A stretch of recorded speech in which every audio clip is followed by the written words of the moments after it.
Get ready to match the stars. Jack Cassidy, Brett Summers, Charles Nelson Riley, June Lockhart, Richard Dawson, and Loretta Switz as we play the star-studded Big Money Match Game 73. And now here's the host of Match Game 73, Gene Rayburn. Hello there. Hi. Johnny Olson. Thank you, John. All right. Everybody ready? Yes. Absolutely. Okay. Loretta, how are you? I'm wonderful, thank you. Good.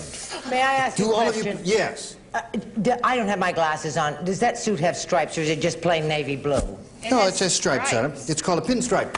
Terrific. Yeah. Stunning. Would you Oy ask vey. Loretta how things are going on MASH, that marvelous show which we all love and enjoy? How are things going on MASH, Loretta? Wonderfully. Have you been picked up? Fine, darling. Yes, that marvelous show will go on forever, won't it? Thank you. Well, I we hope all hope so. so. Okay, let's all players, Sharon Bowler and Alan Stoneman. Hello there. Last time, if you were with us, this game ended in a tie. And there it is, right there. And we're going to erase that tie. And we're going to go to a tiebreaker. But first, we're going to go to this. All right, here we go to the tiebreaker, folks. These two people played to a tie. We've got one question for each of you. The one who has scored the most will be the winner. Sharon, the challenger, please make a selection. B. Everybody plays in the tiebreaker. Whatever you feel. It took 6 men to get Tom's pet blank. Oh, wait a minute. It took 6 men to get Tom's pet blank into the veterinarian's office. Are you having... Well... Just think about that. Not too long, but think about it. It took 6 men to get Tom's pet blank into the veterinarian's office. No help from the audience? We love your intentions, but your answers may be lousy. Never know. All ready, Brett? Yes, darling, I know spelling doesn't count, so I'm Right. doing it phonetically, which takes time. Okay. All right, spelling doesn't count. Sharon, it took 6 men to get Tom's pet blank into the veterinarian's office. His pet? Horse. She says horse. Because I guess it was a big, stubborn animal. What do you say, Jack? I say horse feathers. Horse feathers. No, I said ape gorilla, which are really of the same family. That's right. Hairy devils that they are. Okay. Brett, what do you say? I said, now it may be a little tricky, but I said rhinoceros. Now, if you spell it phonetically, it's fine. Rhinoceros. Could have put That's zero it. mustache. You're going to buzz it right in the middle of your rhinoceros. Charles? I said boa constrictor. Boa constrictor. Rhinoceros No fails. horse yet. I am June? Well, since it took 6 fellows, I picked one of the biggest animals that is not already extinct, and I said elephant. Okay. No horse yet. Richard, do we get a horse from you? No, I gave a horse to you last Christmas. Oh, right. This year I'm giving you an elephant. Oh, another elephant. See who's at the door. That's not the Okay. game, though.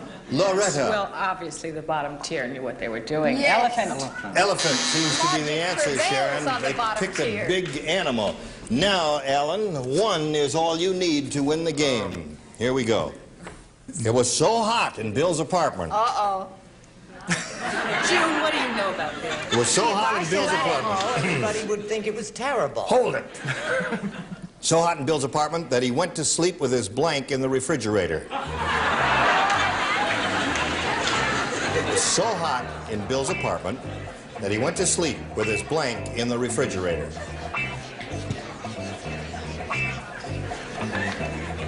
Are you thinking, Alan? I think. Okay, he's thinking.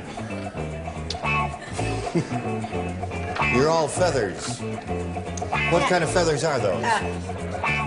Those are... What kind of feathers are those? Horse feathers. Horse feathers. Okay, everybody ready?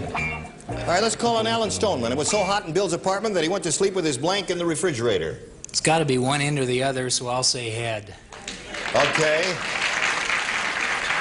He said it's got to be one end or the other, so he said head. What do you say, Jack? Well, I've awakened that way in the morning. No, I have The old hot feet. Hot feet. Hot feet. Oh, shut up, gang. I'm bored with you. Alan, all you need is one to win the game. And here we go. Brett, one Now head listen, wins the how game. about torso? Does that include, what is No, that? it's not a match, whatever it is. Charles? It's your bod. Yeah, but... American soldier want to buy my answer, win big prize. Head wins the game. Congratulations. Come on down. Well done. Okay. You stand by here for a moment or so. Stand right there on the tape. And we've got to say goodbye to Sharon Bowler. We're delighted to have met you. Good luck with your maternal event in February. Thank you. And we've got a gift for you backstage. Sharon Bowler, Match Game 73 gift.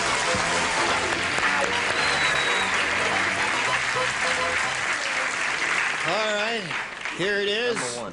Our jerky super match thing that comes around there. I guess the motor isn't working right today. We're short of voltage or something there. Now, you know how this goes. You've been here before. Yes, sir. You know, Alan, that we polled a recent studio audience, and we got their best response to this. Blank neck.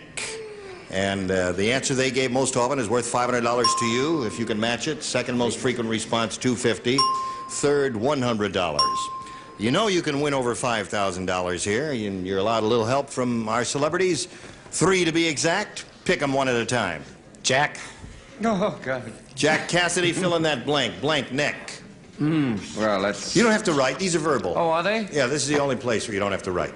Well, I'm failing you this time. The only thing I think of is Great Neck. Great Neck. Long It's Island. a place in Long Island, Well, a suburb of New York. All right, another one? Loretta. A turtleneck. Turtleneck. Turtleneck is hers. Richard. What I am, a pain in the neck. Pain in the neck? Oh, I don't think so. All right, so you've got Well, I raised it for television. turtleneck, pain in the neck, and great neck. Now, you may choose one of those. Or give us one of your own. What do you want to do, Alan? No offense, Jack, but I'll go with Turtle. Turtleneck is the answer he wants, the one we're looking Absolutely. for, the one that Loretta gave. So let's find out if indeed it is up there. First, may we see the $100 response? Redneck. That studio audience said that. You didn't think about that, No, eh? I didn't. I didn't think about it either, but it's not a bad answer. Mine's the All right, we're looking for $500. turtleneck. Here's the $250 response. Stiff neck is another good answer that none of it. Did you have that? Yeah. All right. Third and last chance, Alan, for turtleneck. Here is the $500 response. Turtle.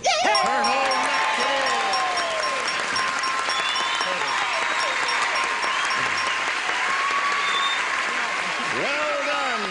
Congratulations. Okay.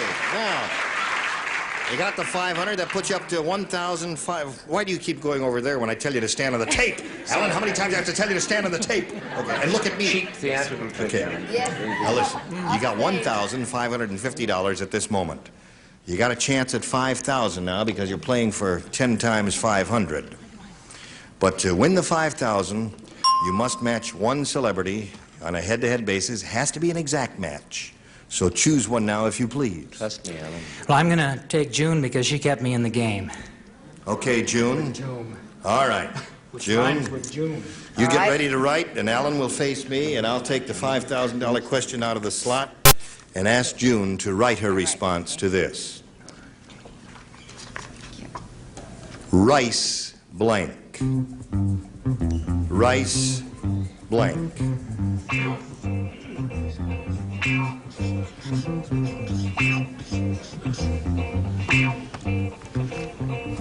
June is ready. So, Alan, how do you fill in that blank? Rice, Patty. rice patty, he says. All right, June, for $5,000, may we see your answer? Well, we must have been watching the same newsreels, right?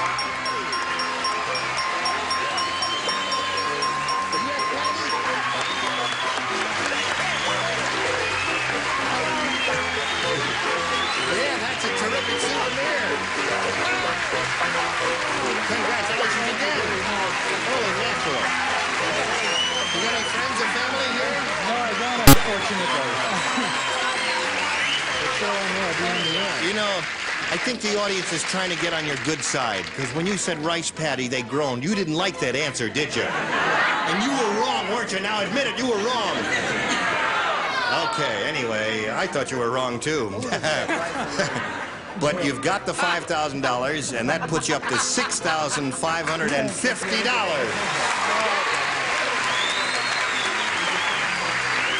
He wants your autograph on the rice patty answer.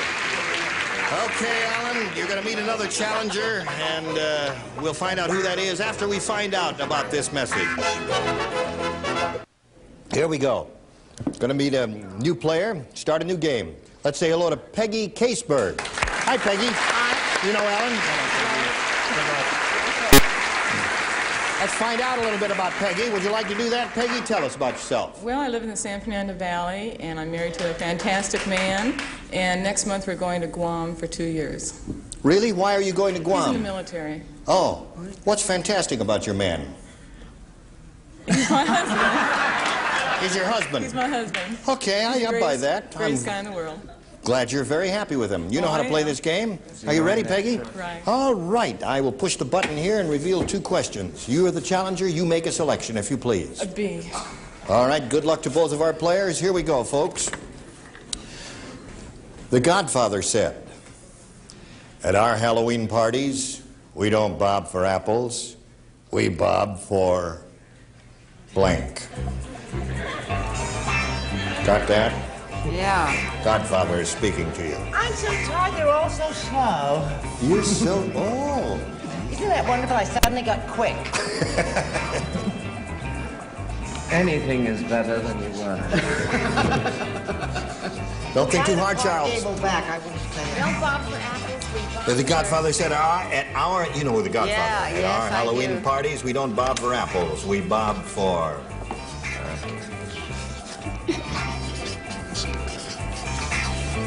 All Oh, right. that's terrible.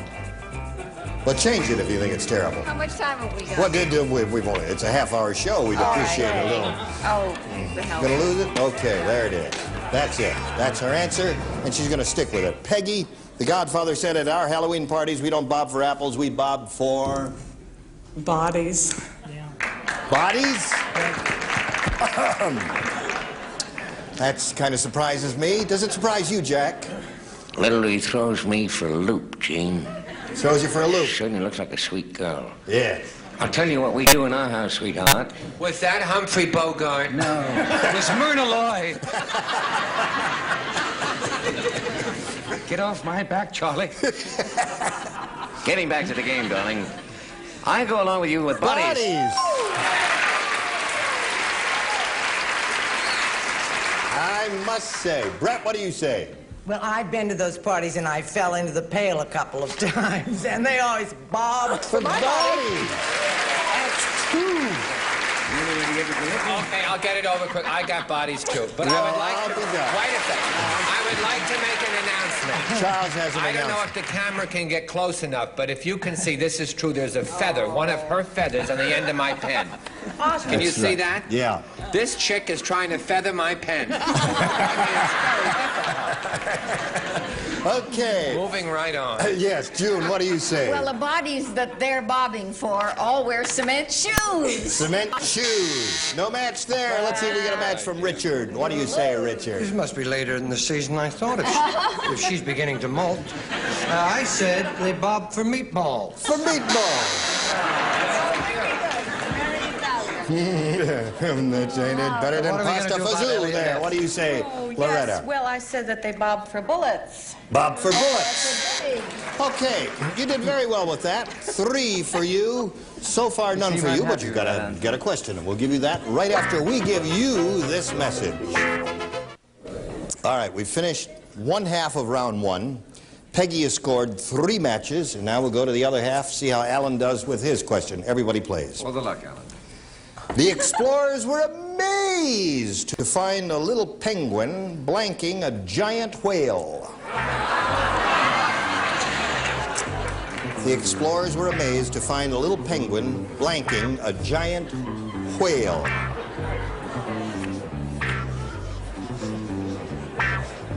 Are you thinking? Yeah. Okay.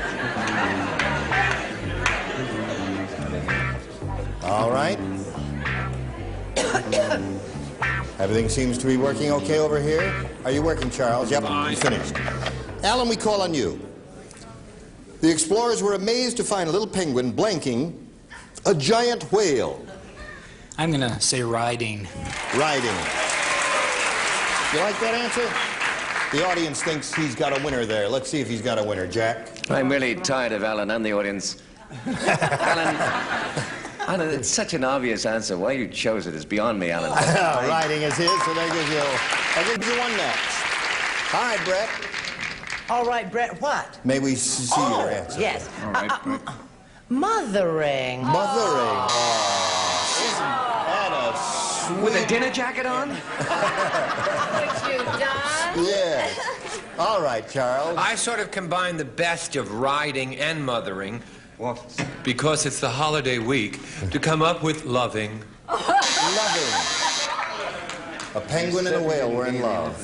June, what do you say? Love? I didn't know that. Well, that's what he said. Oh, I see. No, this little penguin was riding that big Sure, mother there's whale. another match for you, Alan. So he's up to 2. Let's see if we tie the score. Actually, the whale tried to ride the penguin, and that flattens him so quickly. So they were fighting. Fighting, okay. But first, a few impressions. All right. Okay, Loretta. That he was riding the whale. First answer without a penalty. Well, that's a tie score, folks. And now let's see what happens here in round 2. Okay, Peggy? I'll stick with B. She wants B. Last time out, you matched the upper tier, and now you will lay out, and only you will play. Okay. The upper tier. Go ahead. Still doing Bela The Lugosi upper tier's 4 out of shows it ago. because she's matched all of them. It's just the 3 of you. Where the logic prevails. When Ellen reported that Tom Thumb was missing, the detective said, "Have you looked in your blank?" Oh, I'm mad because I have a good answer for that. I'll come up later and Could the top row combine their ideas and give an answer? When Ellen reported that Tom Thumb was missing, the detective said, "Have you looked in your..."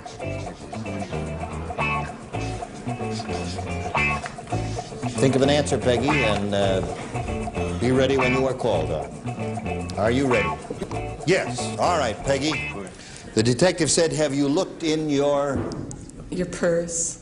In your purse. Okay. The detective asked Ellen, "Have you looked in your purse?" What say you to that, June Lockhart? Well, since Tom was so teeny-weeny, and she had a teeny-weeny purse. There's a match. Okay, that's 1 for you, Peggy. You matched June. Now let's see if you match Richard. Well, I just said another word. I said pocketbook. That's another match. Okay. Loretta. Well, she didn't have a purse with her at the time. She was in her dressing room, and he said, "Have you looked in your drawer?" Have you looked in your drawer? Okay. You say drawer. Scared me there for a second there.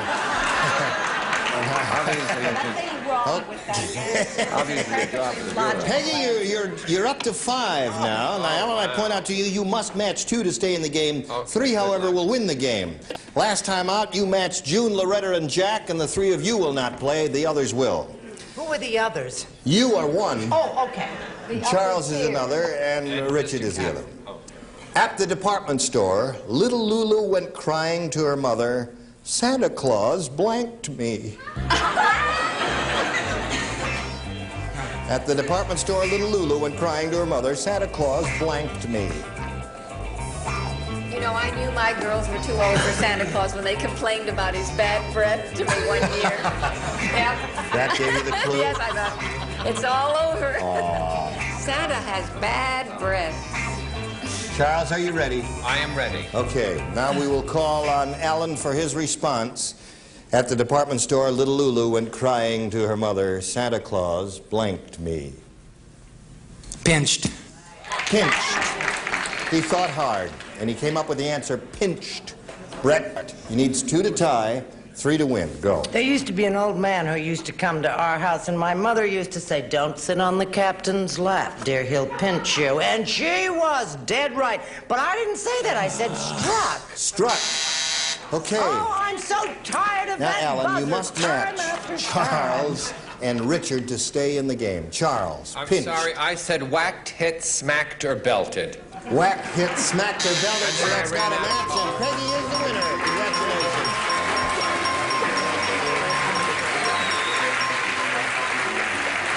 Okay, Peggy. Good luck to you now here. We've got to say goodbye to Alan, but he's not going to leave here empty-handed. This is a terrific day to win a lot of money, isn't it? On certainly is. Christmas Eve and all that. Merry Christmas to you. It'll be a merry one. $6,550 for Alan Stoneman.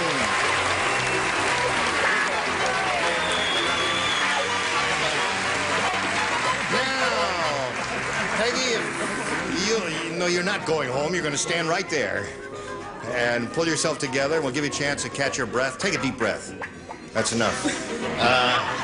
We'll get to her super match in which she can win over $5,000 right after we get to this. Listen, I hope you all have a Merry Christmas, and if you can, join us tomorrow. We'll have a few more laughs here on Match Game 73. Gene Rayburn, bye. Merry Christmas. Today's consolation prizes are Charm Glowette, the completely portable gas grill that goes anywhere. Instant flame without starter fluids or charcoal. Charm Glow products of antiocular Illinois.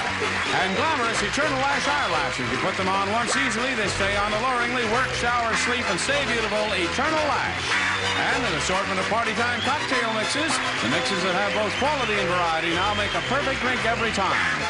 And Tootsie Pop Drops, 5 flavors of delicious hard candy with chewy Tootsie Roll centers. They fill the hole with Tootsie Roll.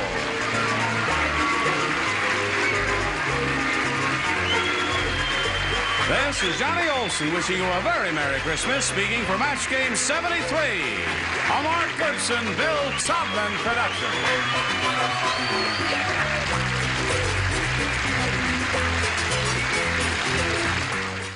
Get ready to match the star. Avery Schreiber, Fred Summer, Gary Berghoff, Phyllis Newman, Richard Dawson, and Patty Doyle, as we play the star-studded Big Money Match Game 74. And now, here's the star, Match Game 74, Gene Rayburn.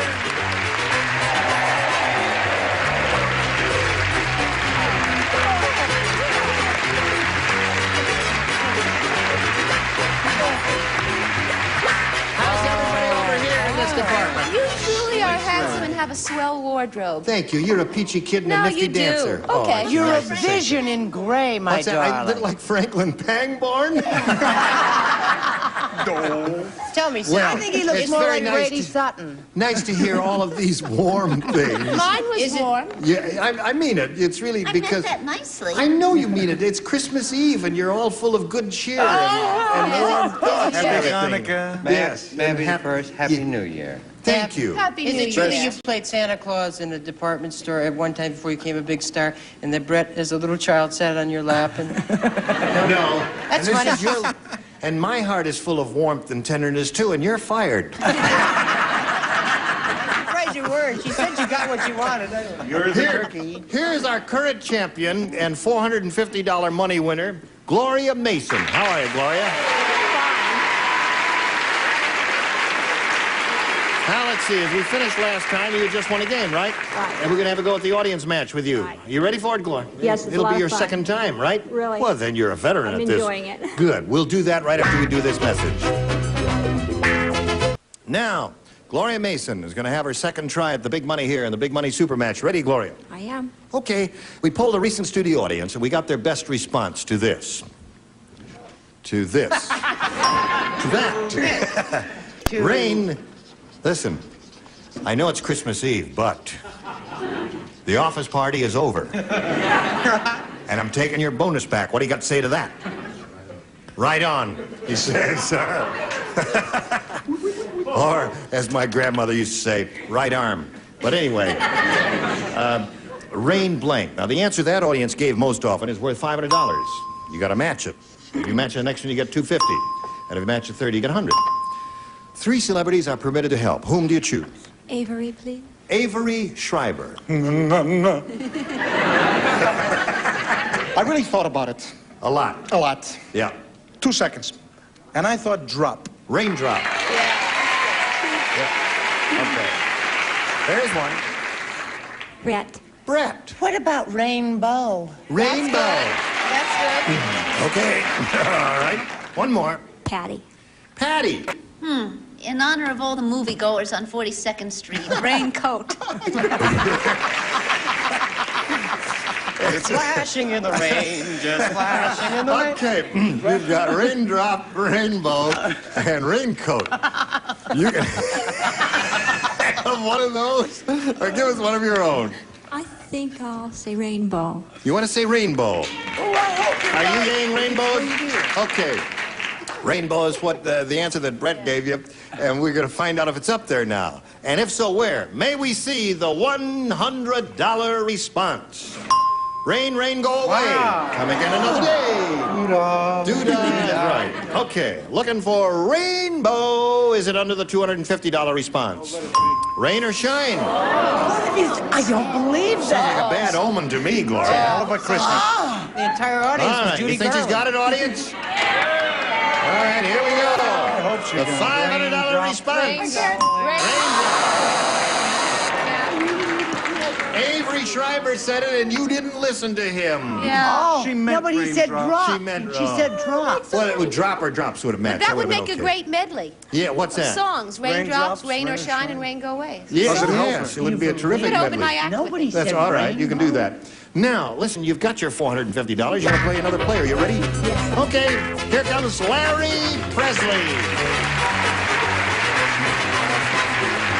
Hi, Larry. How is Larry Presley? Been all right. How are you? I'm all right, thank you. Where are you from and all that? Sort of Ohio, if you via Canada. You're sort of from Ohio. Sort of. Well, you live around here now? Right, I do. And what do you do, Larry? I'm with a large airline. And, You're with a large airline. Right. Are there any small airlines? I get it. A few, right. And we're happy to have you here. Anything else you want to tell us about yourself? Yeah, I brought a reading section of 3, me, myself, and I. So we're all ready to go. Okay, I'll push this button and we'll go. The challenger makes a selection. I'll try A. A. All right, everybody plays new game. Here's a letter from a retired school teacher. I'll be darned. Yeah, we get mail here, you know. Is it male or female? Guess. It's an old lady. Come on. Dear match game 74. No wonder she retired. Don't interrupt, I'll hit you with my ruler. That'll fall on your bralette, you hamburger. Try again. Go to the back of the class. Dear match game 74.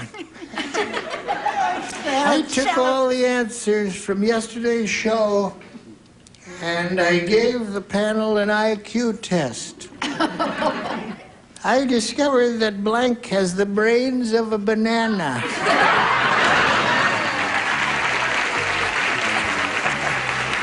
Did you hear that, Larry?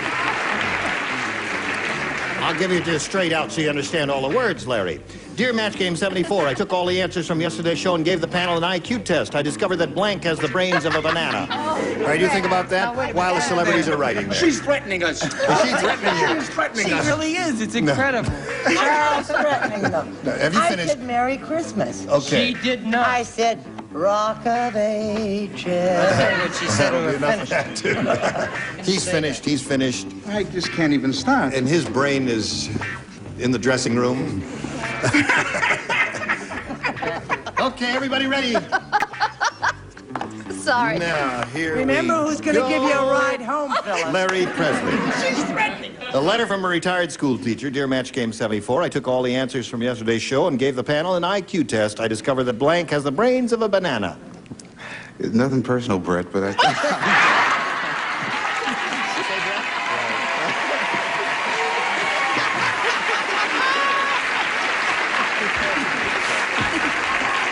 He said nothing personal. And you know, if everybody here says Brett, you know that we don't think you have the brains of a banana. We think you have the brains of a grapefruit. Better than a muskmelon. Am I having a good time? You're having a great time. It's Christmas Eve. You're laughing. You'll get a lot of gifts tomorrow and all that. And now it's time to show and tell. Yesterday, I gave the panel an IQ test to discover that blank has the brains of a banana, and he said Brett. I said Brett, too. All right, there's one for you, Larry. I didn't say Brett. You didn't say Brett. No, I said Dickie. Dickie. Okay. All right, that's 1-0. Okay, Gary. Brains of a banana and temperament of a mule. Brett it is. Another minute for you. Okay. So that's 2 for Larry. I was going to be nice and have the Christmas spirit, but I crossed it out and said Brett. That's 3 for you. All Take right. the bus, Phyllis. There goes my ride home. Yes, and Dickie? What a shame, though. I just know Brett's going to win this contest. What's the score so far? The score so far is 3-0. 3-1. 3-1. In her favor. Well, now it's 4-1. 4-1. Yeah. You're losing. You're losing. Only 1. How about you? Well, it's better than the brain of a pea, right? Right, because that's I smaller. said the wig woman. The wig woman is Brett. The summer's lady. Listen, That's it. but you gotta admit, they're great wigs, aren't they? Yeah. I mean, is that a beautiful wig? You couldn't even tell those wigs are wigs. That's right. You can hardly tell. Which one? Edie drug this out of an old drawer today. Oh, no. Okay, so that's 5 for you, and your first round question will come up in a moment or so, but right now we got this message coming up especially for you. All right. Now, this is for you, my dear, and you've got your work cut out for it. This is her first round question. That means everybody plays. Here we go. Jake the Hillbilly said, I am downright disappointed with the U.S. Post Office. When my mail order bride arrived yesterday, she was blank. I'm downright disappointed with the U.S. Postal Service. You got it. My mail order bride arrived yesterday, she was blank. I forgive you, Larry. All right. Wait a minute. You were the first one finished. Mm-hmm. Very good. That was an easy one. All right. No, Jake the Hillbilly said this. Jake the Hillbilly. Right. Finish, Gary. No, I'm not. Just a minute now, Phil. Oh, Gary. Okay. Oh, Now we're in. Gloria? Jake the Hillbilly said, I am downright disappointed with the U.S. Post Office. When my mail order bride arrived yesterday, she was... Pregnant. Pregnant. What's that? So they were late. I didn't hear what you said. I said they were late in delivering her. Oh. She does two jokes in 10 seconds there. They do the jokes, Gloria. What was the second joke? It was a late delivery. She said it was they were late in delivering her. So, when my mail order bride arrived yesterday, she was, and she says, pregnant. No, I thought she was a man. She was a man. Never understood that. Okay, yeah. And the wedding is off. Brett? Well, you mustn't have any truck with the post office. Right. Because if you order a bride, she gonna arrive dead. Dave. They throw those packages around pretty good there. Yes. Especially if she was sent for Christmas. Yeah, that's true. And also, this is what's been happening to me in my neighborhood. She was returned, address unknown. Returned, address unknown. She was returned, address unknown. Okay, Phyllis. She said pregnant. What do you say? I said downright ugly. Ugly. When my mail order bride arrived yesterday, she was... What do you she'd say? been tampered with. That's good. Damaged good. Damaged good. That's good. Oh, come on now. Come on. You know what I mean. I know what you mean. Sure. But he don't know what you mean. Well, he does now. God bless you, Mr. Computer. All right, Patty. I said dead. Okay. So, at this moment, the score is 5-1, and we go to round 2 and see what happens here. Larry? I'll try A again. Right. A. There's only one person playing. Who is that? That's you, my dear. You. Everyone else met him. The spider that Old Banana Brain is the only one playing there. Okay. The waiter said, the boss calls this chicken soup, but if you want to know the truth, once a day we just let the chicken blank in it.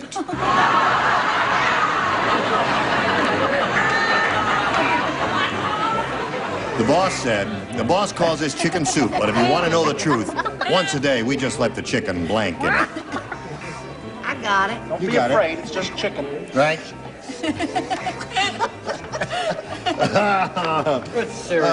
You finished up there. And here we go with Larry Presley. The waiter said the boss calls this chicken soup, but if you want to know the truth, once a day we just let the chicken blank in it. Sit? Sit in it? Yeah, sit. Okay, sit in it. I suppose that would give it a little flavor of chicken soup. I was thinking something like walk through it or whatever like that. What did you say, lady? How about cluck in it? Cluck in it. No match there. All right, Gloria Mason, now your turn here, and you've got to match 4 to stay in the game. 5 will win another game for you. Harvey said, my blind date was really a dog. She even had blank. My blind date. Who writes these, Eddie Young? I got it. My blind date was really a dog. She even had blank. I'd like to tell you about my blind date. She was really a dog. She even had blank. All right, Gary, we're waiting for you again. Gary, you're getting worse than Brett. Holy mackerel. Gary, you got to get your... Brett's been wonderful. She's been wonderful this week. What happened to her? She's just been zipping along. Excuse me. You Just wanted sneeze. a little attention. Oh, I see. All right. Now we're ready. And we call on Gloria Mason. Harvey said my blind date was really a dog. She even had... A bone. A bone? She's a dog. Oh, Gloria, sweetheart. Well, okay. She said a bone. And we come to you, Harv. I said fleas.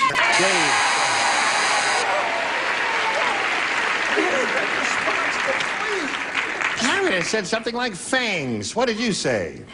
Honey, she had it all over her face and her whole body. What? Fur. So, Larry wins the game. Come on down, Larry. Please. Please. Now, you stand by for a moment, Larry, and we'll say goodbye to Gloria here. She's going to be leaving with $450 with our best wishes. Gloria Mason. Goodbye, Gloria. Now, pay attention to this, because it's just for you. Here we are with Larry Presley. You ready? Yeah, am I ever? Okay. Larry, we polled a recent studio audience, and we got their best response to this. Blank the Greek. And the answer they gave most often is worth $500 if you match it. You match the next one, $250 and $100 and so forth. Now, 3 celebrities are permitted to help. Whom do you choose? Richard. Zorba. Zorba. Okay. Zorba the Greek. There's one. And Phyllis. Phyllis, what do you say? I said Nick. Nick the Greek. He's the odds maker. That's, Yeah. Okay. And Avery. Avery? I had faced the Greek. That's all that came to mind. You can't think of anything else? Behold the Greek. Behold the Greek. All right. I like face better, to be perfectly frank. But be careful. Okay, so Larry, you have 2 answers and his. You got Zorba. How about beware the Greek? No. You got Zorba the Greek, and you've got Nick the Greek, and you've got Behold the Greek. And we know which one you're going to choose. You're going to choose Avery's answer, of course. But naturally, the decision is entirely up to you. You may, or you can even think of one of your own if you'd like. What do you want to do here? No, Richard's got a pretty good one. Zorba, I'll go with. Zorba the Greek. Okay, that's the one we're looking for. We're going to find out right now if it's up there, and if it's there, where is it? First, behold the $100 response. Nick the Greek. Behold Nick the Greek there. Now, beware. Yea, verily, beware the $250 response there. Jimmy the Greek. Oh, Jimmy's the Greek is the odd maker. Nick the Greek is the odd maker. Oh, Nick the Greek, he's the one who's married to Martha Ray. He was. No, He Nick was. the Greek is a big gambler. Oh, Kuranda, No, that's a gambler. Well, Greek was whatever a it is, gambler. anyway. Who was Jimmy the Greek? Last chance. Jimmy the Greek had a hot dog stand. Behold the $500 response. Zorba!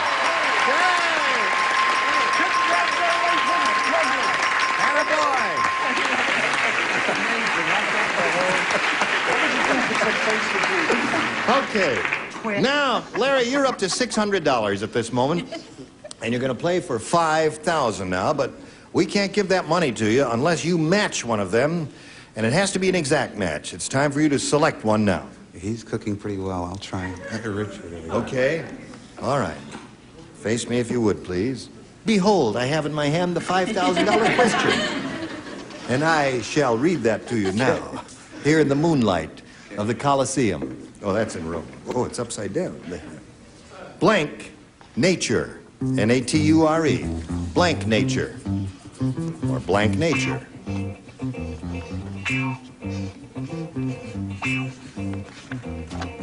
Now, he is finished, Larry, and we call on you to give us an answer which you think will match his. Blank nature. I sure hope it's Mother. Well, if it's Mother Nature, you win the $5,000, and I hope it's Mother, too, because it's not nice to fool Mother Nature, is it? All right, Richard, for $5,000, may we see your answer, if you please. Remember, to err is human. To forgive, divine. That's the key word now.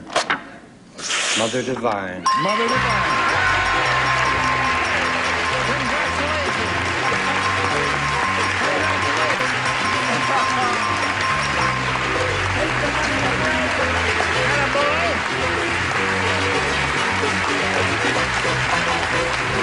How do you feel, Larry? I can't believe it. Well, you got it. You got $5,600. You've had a perfect round, and we congratulate you. Now, you're going to have a second or two to pull yourself together and cool it while we introduce a new player and have a chat with her. Here comes Vicky Duckett. Hello there.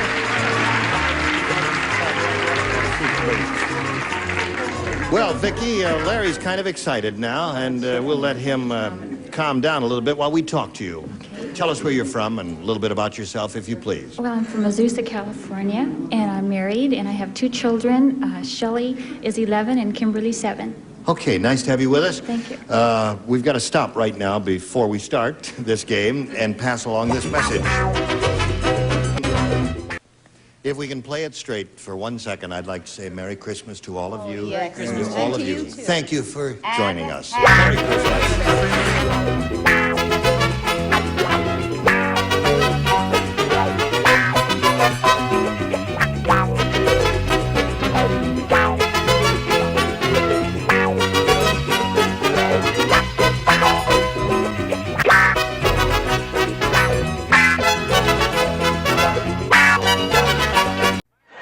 Get ready to match the stars. Gary Berghoff, Brett Summers, Charles Nelson Riley, Pat Crowley, Richard Dawson, and Joyce Delafonte as we play the star-studded Big Money Match Game 75. And now here's the star of Match Game 75, Gene Rayburn.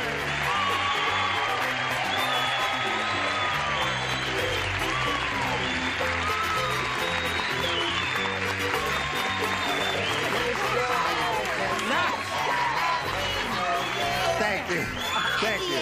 Now that's the rehearsal at the end. Oh, and a happy New Year. Yeah, that's later. No, that's next week, my dear. But this is the Christmas Eve show, and they're full of the spirits, aren't they? Yes. Your heart's over. Well, now we got to get down to business here and do what we came here to do. Let's meet two of Santa's elves. Jack Butts and Sandy Weinstein. All right, Jack. He's our current champ. He's won $1,200, one game. And we're just going to start right from the top, aren't we? And we met Sandy last time when she came out here. Let's see what we find out about Sandy. Sandy, you're married and you have two children. One. One daughter, Naomi. Naomi, that's right. The lady with the pretty name there. Yeah. And you're originally from Chicago. Originally from Chicago. How about that for a memory? And it was just yesterday. Yes. Okay, Sandy, you all set? All set. All right. We're going to give you your first round question in a moment or so, but right now we've got to do a little Business America. Pay attention and hurry back. Hello. Here we go. Now, we push this button and ask Sandy to make her selection. A or B. She's a challenger. I'll try B. B it is. Here we go. Leo said, I like my women the same way I like my eggs. I like my women blank.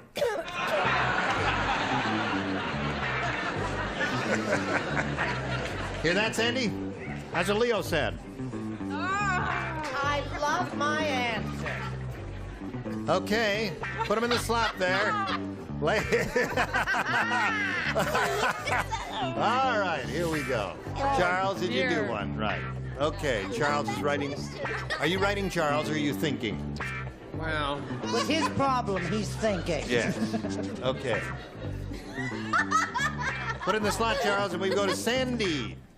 Leo said, I like my women the same way I like my eggs. I like my women blank. Soft. Soft. Well, now you have some people like soft-boiled eggs, and that's what she said. sweet answer. That's a sweet answer. You're right, Charles. Gary, what did you say? Whoever heard of a woman being boiled for 3 minutes? Yes. No, I Speaking said. of boiled, I said sunny side up. Sunny side up. Yeah, naturally. Now, what do you say, my dear? Well, I was dating this Marine. Oh, I'm sorry. Yes, No. What I said was, he likes his women over light. Over light. Over easy is the way we say it in the short order restaurants there, in the diner on the corner. No, it's easy, not over easy. Yes. Charles? He likes his women fried. Dandy is candy, but liquor is quicker. Yes. What do you say, Pat? Charles and I go together. Two fried eggs. All right. Oh, there's a whole thing is shaking, isn't it? What do you say, Richard? Hardly seems possible. We've only been at sea 3 days. Yes, and here we are. No, if I you're like going my to get legs like my that. answers, Gene, you must sit down and play. Over easy. Over easy. Right. That's it. Now, Miss Weirdo. Oh, Gary. I said sunny side up. Sunny side up. All right. So we had eggs fixed a variety ways there, but none of them soft-boiled, which was her response. Jack, this is all yours. Howard Cosell is so full of hot air that his wife uses him as a blank. Howard Cosell. Oh, I So have full of hot another air. wonderful answer. His wife uses him as a blank. Wake up, Charles. That's it. That's it. Okay. It's hard for Charles to wake You know up what Howard here. Cosell is. Yes. Yes. Yes. He works with Alex Karras, you know, Yes. Monday Night Football. He's got the hair that's That's different. right, right. He's the guy with the rotten hairpiece. Let's face it, that's Howard Cosell. And with all that money. Oh, dear me. I love my answer. I really love All my right, answer. Joyce is the last one. My false eyelashes are falling Okay. off, but I love my answer. Jack Butts. You know who Howard Cosell is? Yes, sir. Howard Cosell is so full of hot air that his wife uses him as a Balloon. balloon. You talk funny. Balloon. That's my Texas language. That's your Texas language. He said his wife uses him as a balloon. What do you say? He talks Texas. I thought that was you that said that. He said balloon. I didn't say balloon. I said a hairdryer. Hairdryer's good. You need a lot of hot air for a hairdryer. Very good. Bing. Pick him up and turn him upside down. Brett? I don't mind when Charles steals from me. I expect that because he sleeps through all this entire program. But when a guest, I said hair dryer. I love my answer. Very good. House for dinner. That's a very good answer. Charles? I gave a very boring answer. I said a heater in their home. A heater in their home. I couldn't think of an air conditioning unit of heat. What is that air that goes all through the house? Hot air. Hot air Hot air what? heater. No. Forced air heat. Why didn't you just steal it's from me, Oil-fired Charles, hot like air you is what it usually is. do? What? It's a hot air system. A hot air system. Yes. It still stinks. Yes. Pat Crowley, show us an answer here. Balloon is what Jack is looking for. A balloon. Well, I got balloon on here, but a balloon blower upper. A balloon with all blower that upper. hot air. Yes, you could, it oh, does you like it does okay. work. Right. Balloon blower up. There's a balloon. Emmy? What they, so full of hot air that his wife uses him as a I think the wild actor that Charles was looking for was furnace. furnace. Yeah. No, it wasn't. All right, Yes, it wasn't then. I'll withdraw that. The word I was looking for was furnace. And then you so got I wrote it down. Right. Furnace. What did you write You're not down, matching Joyce? that? She never had to go to the party shop ever. Why? Because she used him as a balloon. Balloon there. Well, I'll be done. 2 for you, Jack. Okay, 2-0 at the end of round 1. Round 2 coming up, but first, this is coming your way. Ready? Here we go, folks. Round 2 coming up. There are second and final round questions. Sandy, please make your selection. I think I'll try A this time. A, everybody plays because Sandy didn't match anybody the first round. The bullfighter said to the tailor, "So, this time you made the pants too tight. I cannot even get my blank in them. This time you make the pants too tight." This Spanish accent? Yes. Darling, I'm going to have to. There's so many wonderful answers to that question. Can I hear it again so my little imagination? This time you made the pants too tight. I cannot even get my blank in them. That's called the. Wait a minute. A voice soprano? That's called the. Wait a minute. I'm not going to tell you. That's called the. I don't know what they call that. Well, that's good. Then I'll leave it blank. Okay. Everybody else ready? Are you? No, I'm not ready. You're up here doing fun and games, and we're seriously trying to give away some money here. I'm trying to get. Come on, Charles. now. You Okay. struck me. Yes, I did. And I'm on And I'll welfare. do it again and again. Come on, Gary. Okay. What? Yes. All right. Sandy, the bullfighter said to the tailor, "This time you made the pants too tight. I can't even get my blank in them." His bottom? Bottom. Mm-hmm. Okay, Sandy. You're applauding her bottom, huh? All right. Gary? Do you know what you call it? I can't remember. No. Well, I said sword or that funny little spear thing. Sword. Well, it's the picador. They don't put, they very seldom put Do that. Yeah. That's very rude. Yes, that's right. All right, Brett, what'd you say? He's very rude, isn't he? He is indeed. I think it was a sharp answer myself.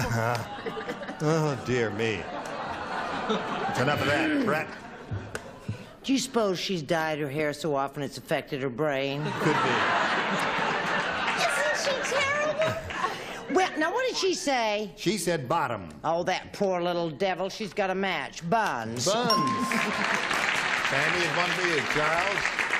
I said legs or pantyhose. I see. I don't know about your bullfighter, but what do you say, Pat Crowley? Well, bottom by any other name might be hips. Hips? What do you think?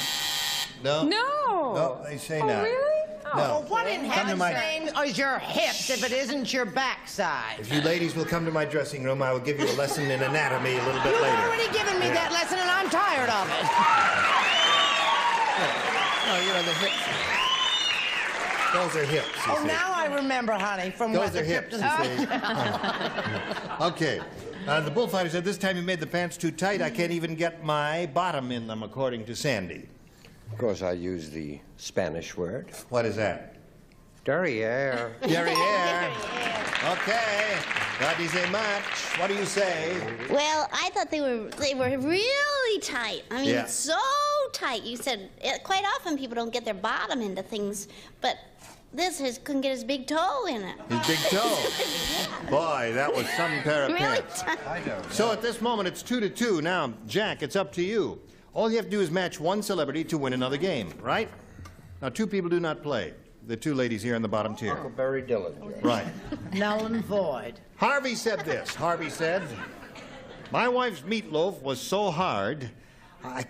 I'll tell you how hard it was. I'm glad you asked." He said, "I couldn't even cut it, so I sent it to the Olympics, and they're using it as a blank." That's how hard his wife's meatloaf was. Meatloaf. Meatloaf was very hard, sent it to the Olympics, used it as a blank. Meatloaf.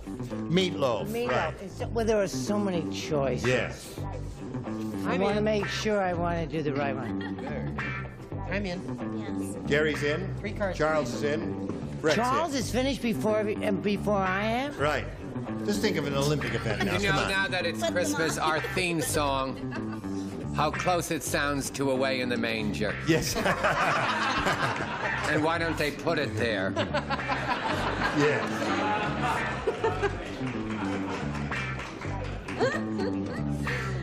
Ready, Brett? Okay, We're ready. Jack Butts. Harvey said my wife's meatloaf is so hard, I couldn't even cut it, so I sent it to the Olympics, and they're using it as a... Ball, like a soccer ball or... A soccer ball. Football. Football, soccer ball. Something like that, a soccer ball. Really? If it was really hard, Jack, they'd break their toes on it, wouldn't they? Oh, well, 2-2's a score. Gary? I'm afraid that I don't think this match is, I said a shot put. A shot put. That's the one, isn't it, Jack? Is that what you were trying to say and you didn't say it? Brett, what do you say? I say there's something wrong with me. We're beginning to match. I said a shot put. Shot put. Charles? Chuck also said. Yeah. A shot put. Right. Chuck put the shot. I get so crazy about Now, him sometimes I can't stand If it. he matches you, Richard, he wins a game. If he matched me, I'd have to go to an asylum. Yeah. Shot put. Shot put seems to be the only answer. Game ends in a tie. And you cool it for a second or so. Now we'll tell you what happens when we do have a tie, but first we want to tell you about this. We're ready if you are. Now, we'll wipe this, get all this mishmash out of here. Push a button, reveal 2 tie-breaking questions. 1 for each. The one who scores the most will be the winner. You make a selection if you would, Sandy. I would like to be. B. All right, tiebreaker, everybody, please. This guy, Harvey, he called the doctor and he says, "Hello, doctor?" "Doctor, don't laugh." "You're not going to laugh, are you, doctor?" "I got my blank stuck in a soda bottle."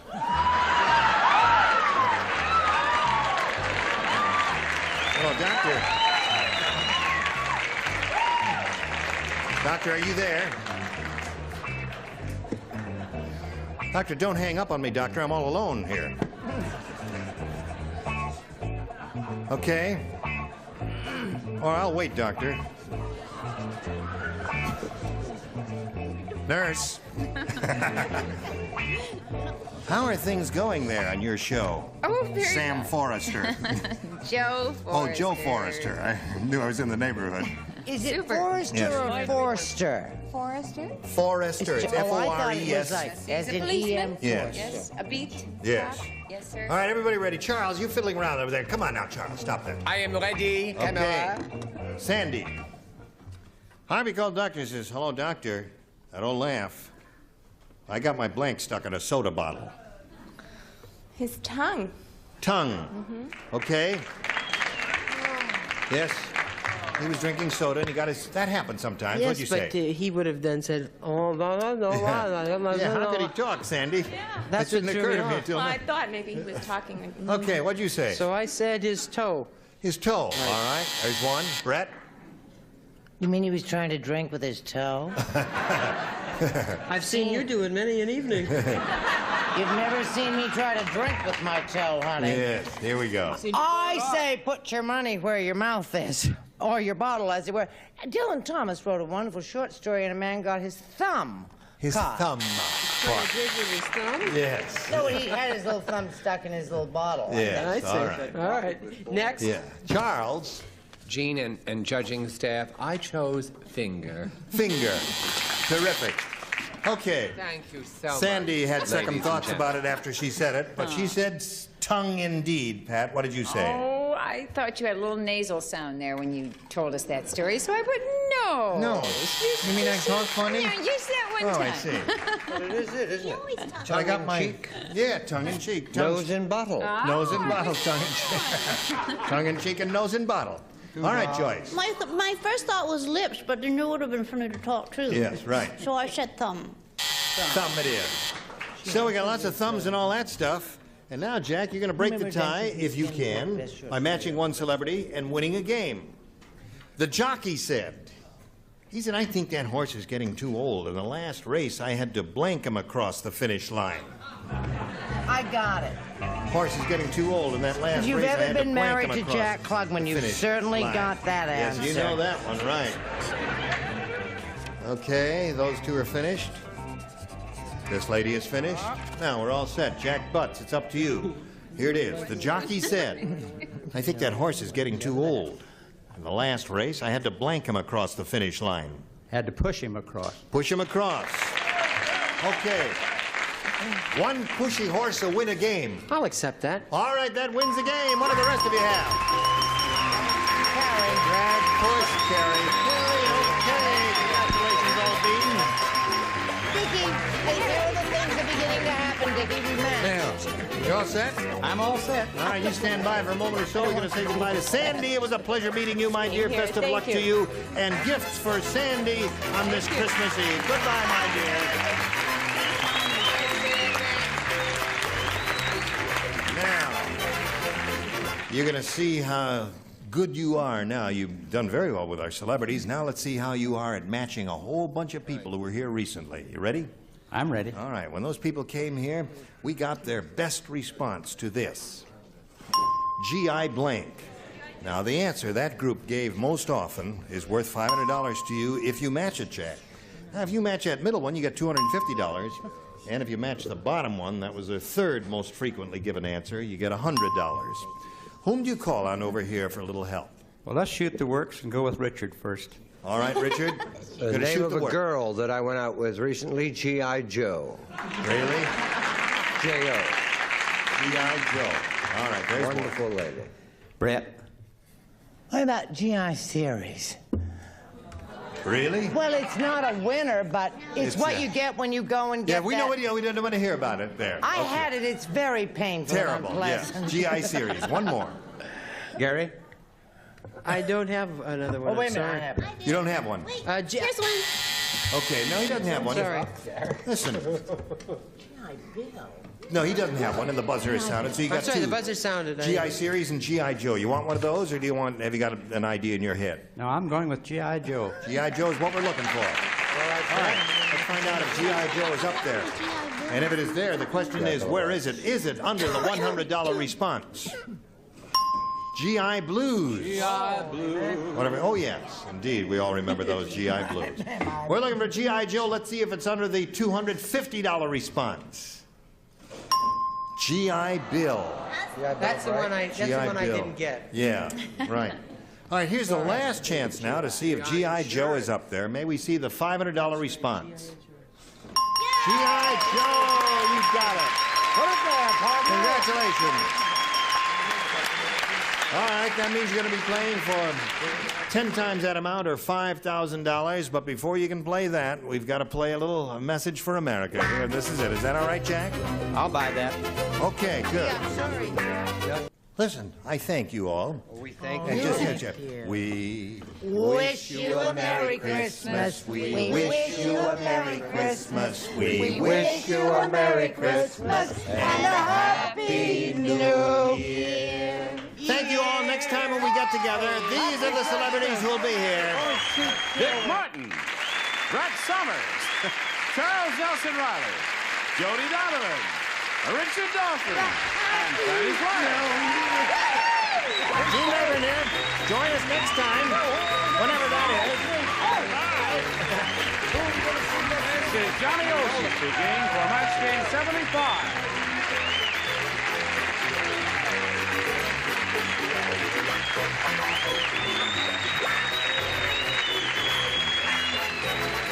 A Mark Goodson, Bill Todman production.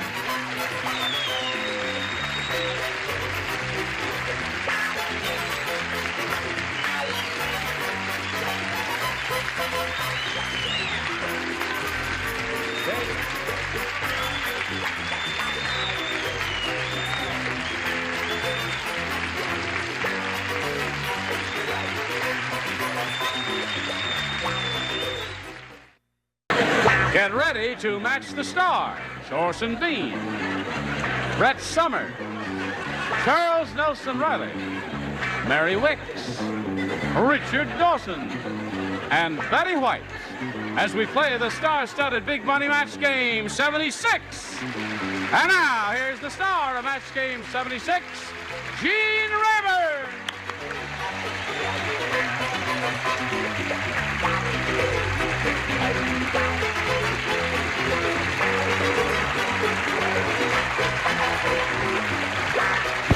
Okay, Johnny O, they all ready?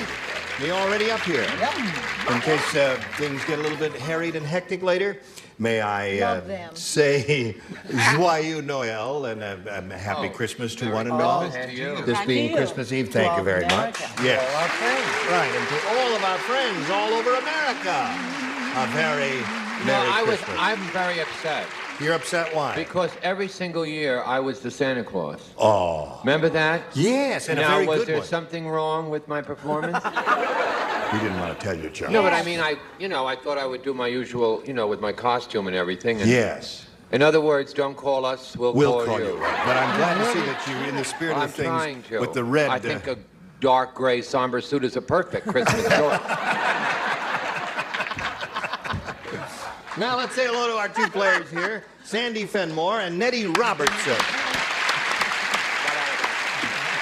Ready? This little lady's a current champ, Sandy is. She's got $12,400 to her credit. And she's being challenged here by Nettie, who matched one celebrity with her first round question. And we'll see how Sandy does with her first round question right after this. Okay. Yes, here we go. Push a button, reveal the question. Sandy, your first rounder, reads as follows. Yes. One street corner Santa said to the other, Christmas spirit is at an all-time low. Some guy just blanked into my collection pot.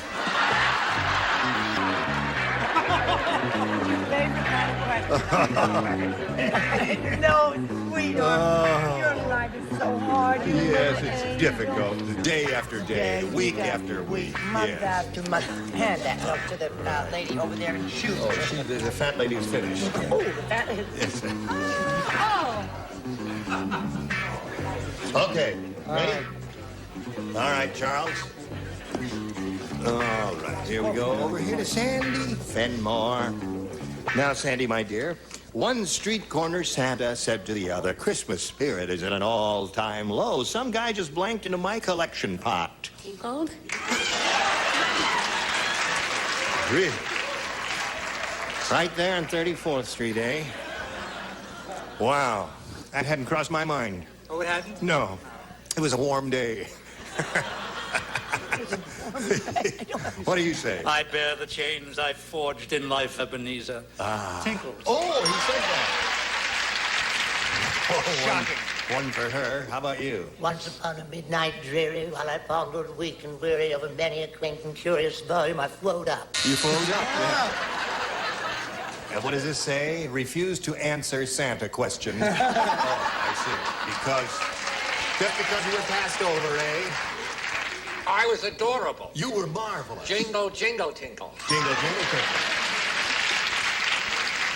Well, you'll have to take it up with the management. I was for it, but I was voted down. After all, mine is one small voice. Christmas spirit is at an all-time low. Some guy just tinkled into my collection pot. What do you say? As president of the SFTSOOTWT, which is a society for the stamping out of the word tinkle, he spit. Spit. You object to that word, do you? Well, I'm getting a little tired of it. All right. Now, what do you say, Rich? Sleigh bells tinkling. They too, eh? Yes. Yes, Betty. Will you keep Mary talking while I give my answer, please? All right.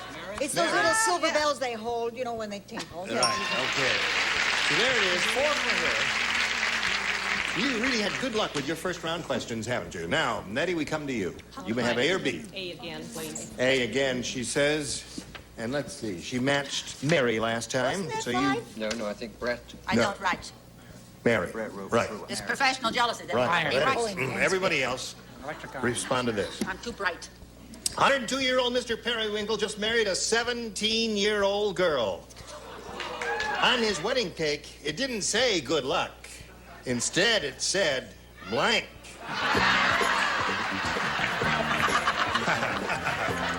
Do Mr. Periwinkle. I love you when you do. 102-year-old Mr. Perry said, didn't say good luck. Instead, it said.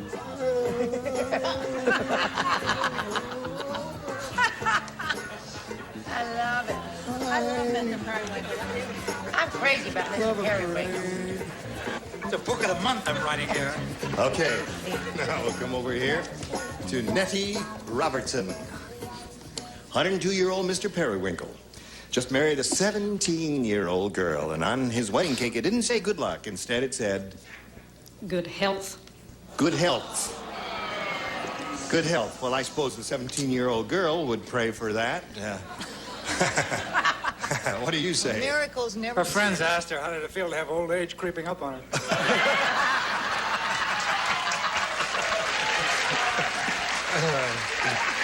Well. I wasn't too happy. I wasn't too thrilled with my answer, but given Nettie's, I'm not that unhappy with it. It was an enormous cake. Yes, it was. 102 candles, so they had room for a lengthy message. It said, keep up the good work. Well, if it kills her, it kills her. Listen, the score is 4-1. Are we at 4-1? Yes. Does she have to match everyone else? Where are we here? No. All right. Go ahead, Brett. What do you say? What conclusion have we come to here? No, you're up. You're up. What? That's... I said goodbye. Goodbye. Now we're at the point where, Nettie, you must match the remaining celebrities to stay in the game. What'd you say, Charles? Looking for good health there. I said we try harder. So that means Sandy wins another game. What do the rest of you have there? Hello, health, goodbye. There you go. Move that for you there. Okay. Now, Nettie, many gifts will be coming your way. Thank you. A Merry for Christmas to having you, me my dear. Thank you very much. Nettie Robertson, ladies and gentlemen, while we're spinning her off, we want to spin these messages for you, and then you hurry back. Here we are. Here she is. Fifth game. Fifth game. Wow. Now, you got 12,500. You could go 17,000, 18,000 if it all happens for you here. We polled a recent studio audience, got their best response to this. Holy blank. Remember, it's $500 if you match the answer they gave most often, $250 for their second most frequent response, and $100 for the third. And let's see what we get over here. Okay, Orson. How about holy smoke? Holy smoke. All right. Richard. Holy mackerel. Holy mackerel. Betty. Holy name. Holy name. So there they are. Holy name, holy smoke, holy mackerel. You want one of those, Sandy? Or have you thought about one of your own? Now, don't let me rush you.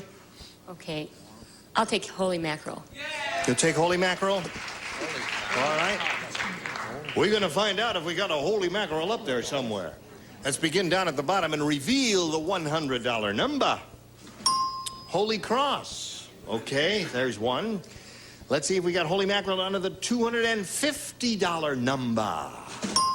Holy cow.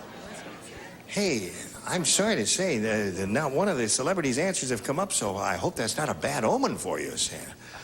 Ooh, wow, she wants holy mackerel in the worst way, Slide It Earl. You know, I don't think that's ever happened before. Has it ever happened before? Once? Yeah. I mean, our celebrities are usually so good at this, and they're so in tune. Straight crowd that day. Yeah, very straight crowd. Holy Bible, Holy Cow, and Holy Cross. Holy Toledo, yes, all right.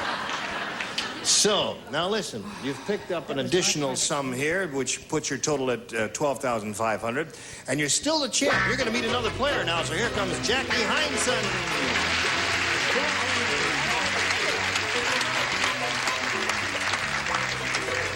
Hello, Jackie. Hi. You know this lady.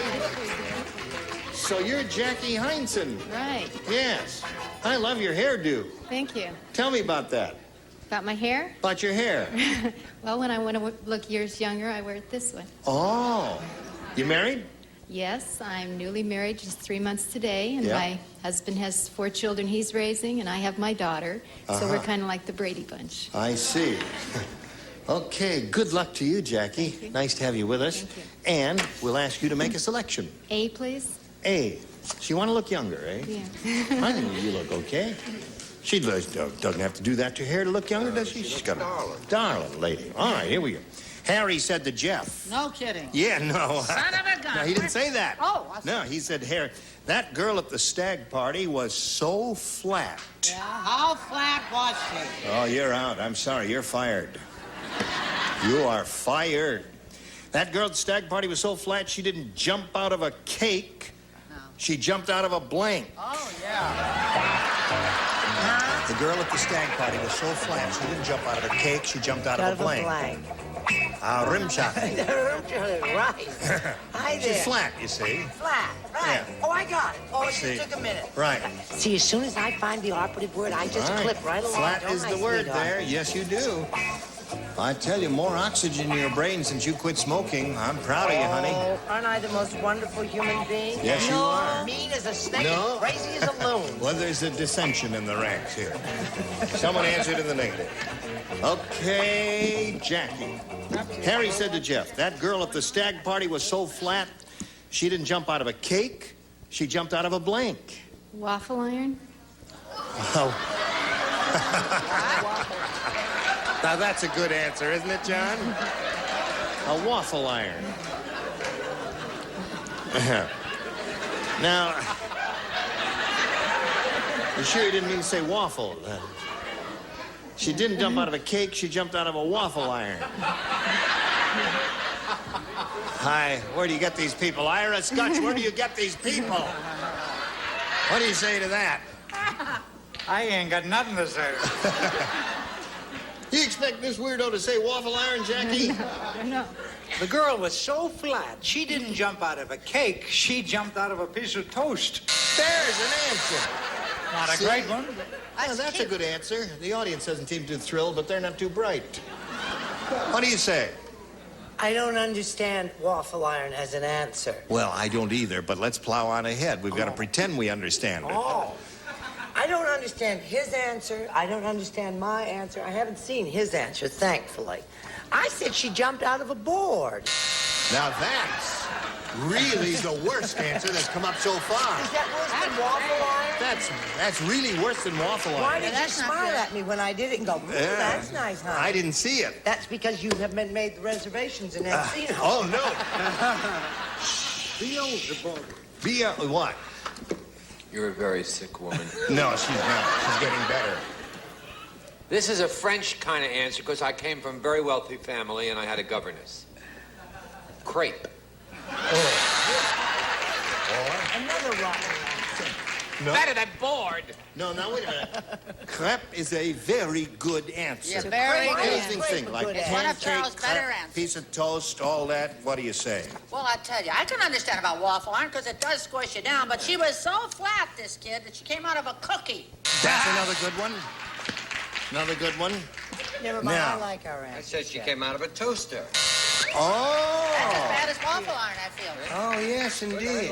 Yeah, waffle iron, In okay. the appliance area, anyway. Yeah. Yes, May I ask just one question before I give my answer? Yeah. If you took hold of that hair, could you do this, you know? I was curious. I was just pie.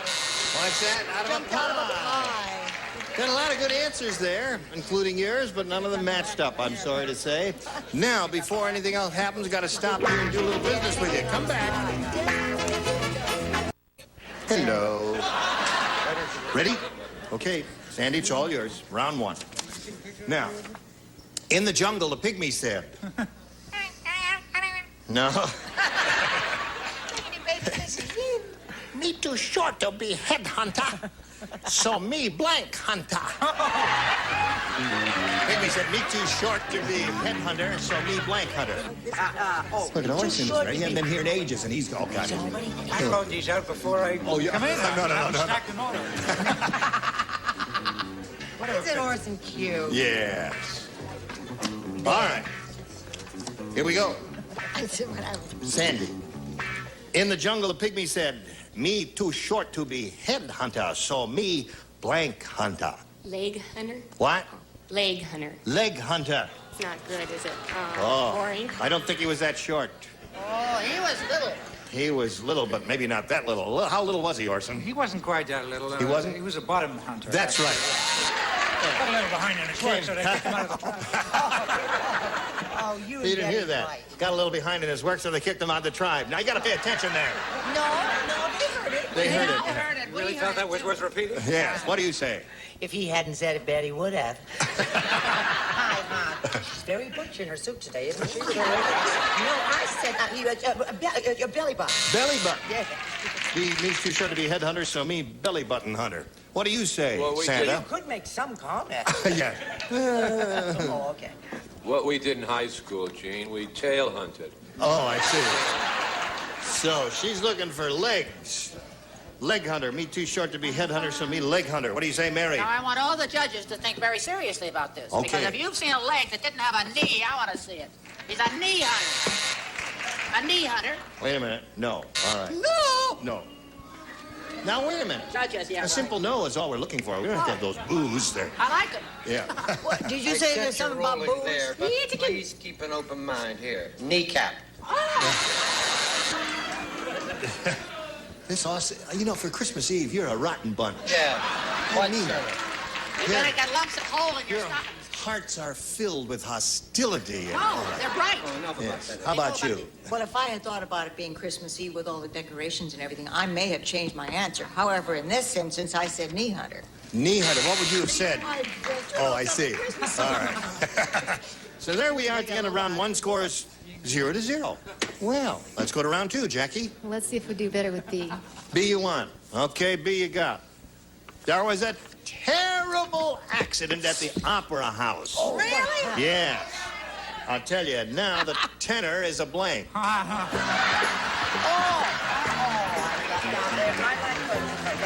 You got it, buddy. They're simple, they're direct, they're to the point.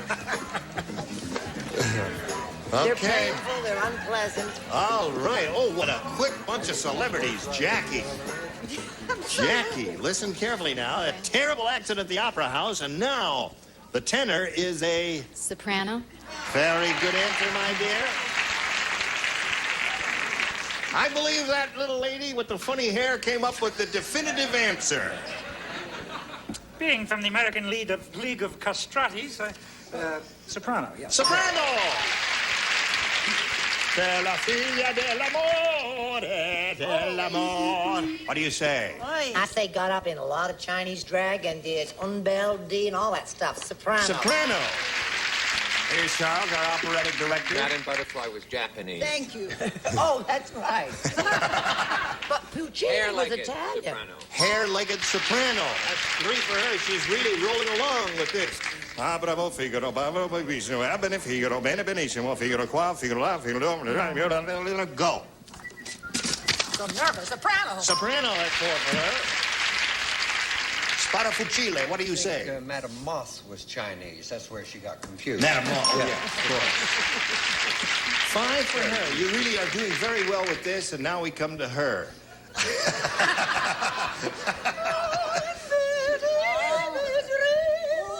Good. And what he did was get cut right off in his prime in the middle of his Right in the middle of his performance. By Jove. That's going to work. Before we give you your second and final round question, Sandy, we've got to do a little business with America. Here it is. All right.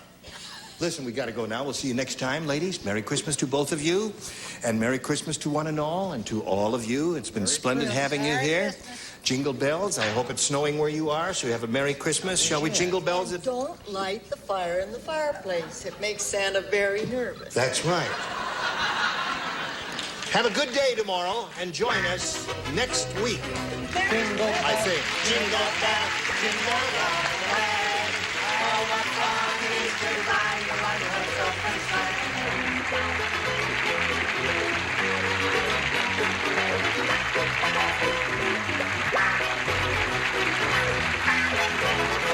This is Johnny Olson wishing you a Merry Christmas from Match Game 76, a Mark Goodson, Bill Todman production.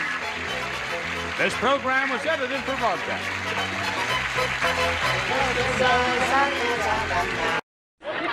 Get ready to match the stars from Welcome Back, Kotter on Palillo.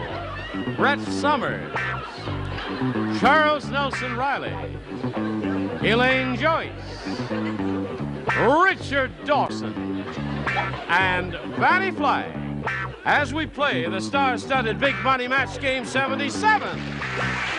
And now, here's the star of Match Game 77, Gene Rayburn.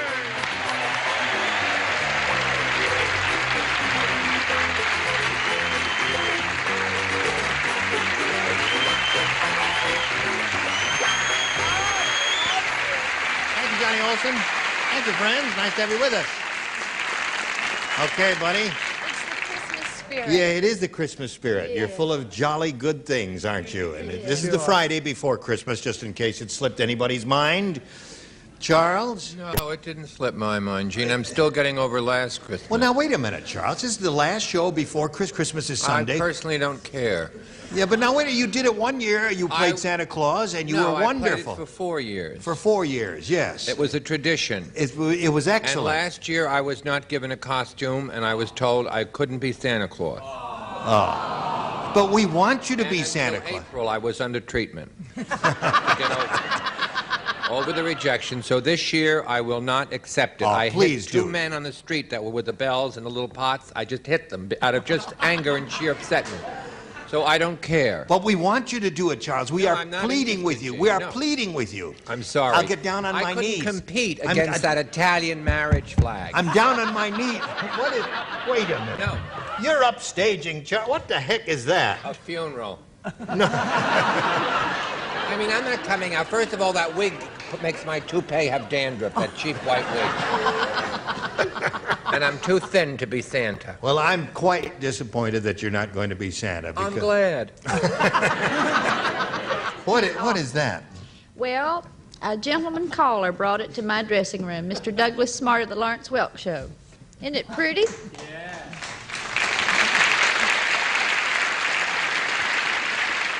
Well, it's wax.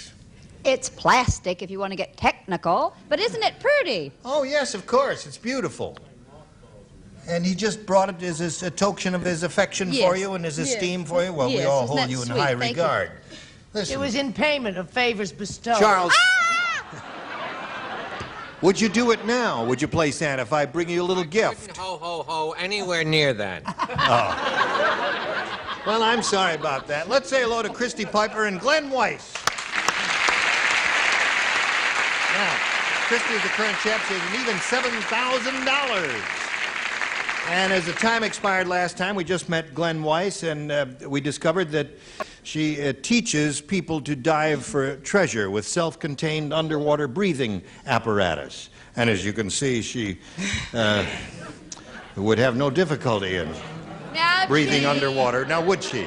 Yes. How long have you been doing this, then? 7.5 years. Yes, so you must be very good. You can stay under for a long time and swim a great distance. And have you ever found anything valuable?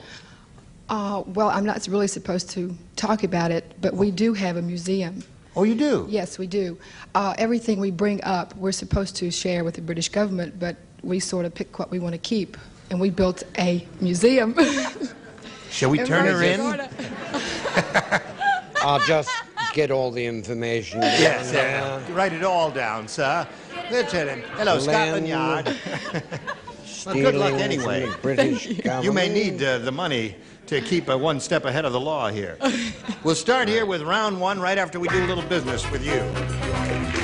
Here we go. Round one coming up. Glenn, it's your choice, A or B? B, please. All right, you got it. This is it. Hey, did you see the two new statues in the park? No. Well, one is President Grant on his horse. The other is President Ford on his blank.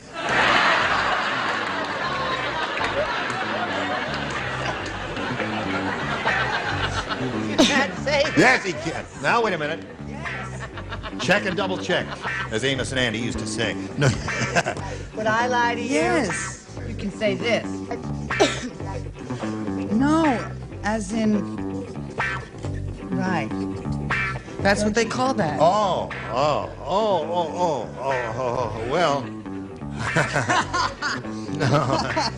No, huh? Oh, really? All right. 1, 2, 3, 4, 5, 6. Okay, here we go, Glenn Weiss. These two new statues in the park, Glenn. One is President Grant on his horse. The other is President Ford on his blank. Skis? Skis. Well, he's known for being a skier. He could be standing there on his skis or going downhill on his skis. What'd you say, Ron? One was President Grant on his horse. The other was President Ford on his... Another word for donkey.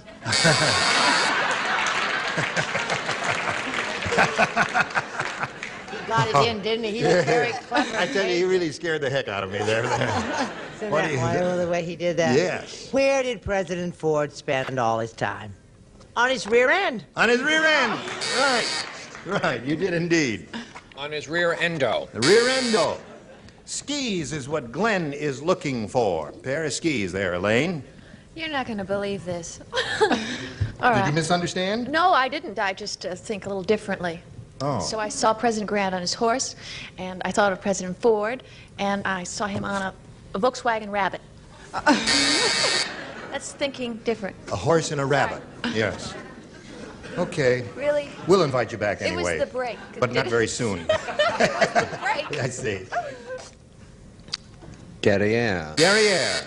Seems to be the definitive answer, Glenn. Yes, Fanny. Fanny, naturally. All right. Skis are good. But... Now, Christy, we have this for you. The country of Nerdo-Crumbisia is a terrible place.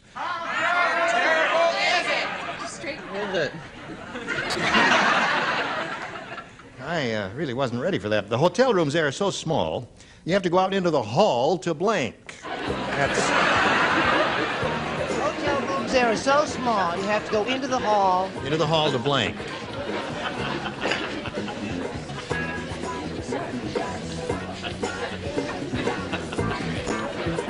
All right. Get it, sweetheart?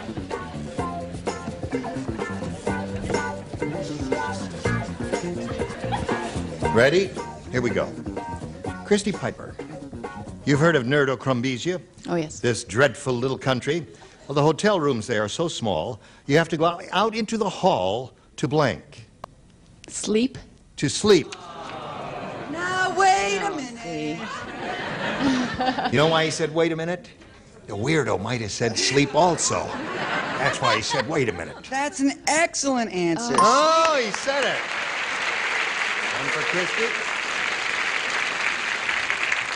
Well, now, she's cute as a button, pretty as a picture, and I say go to bed. Go to bed. Not necessarily to sleep. Charles? I said open the closet or drawer. Open the closet or drawer.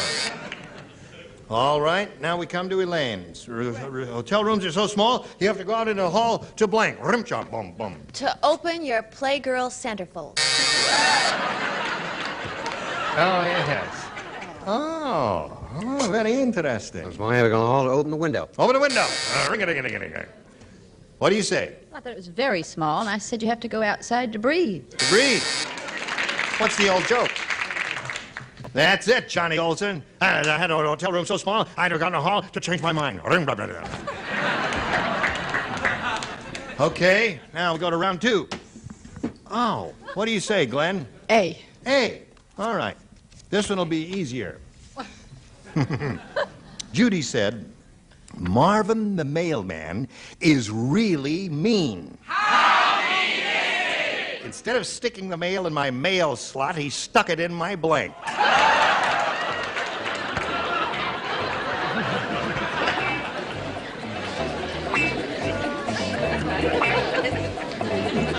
Good, wonderful answer. Excellent.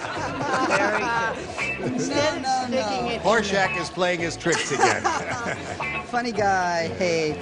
All right. Stuck it in my... There you go. Yeah. Excellent. Excellent. Well, there doesn't seem to be any other Excellent. That's what I thought. All right. Bing, bing, bing, bing. Now we come to Glenn Weiss. Judy said, Marvin the mailman is really mean.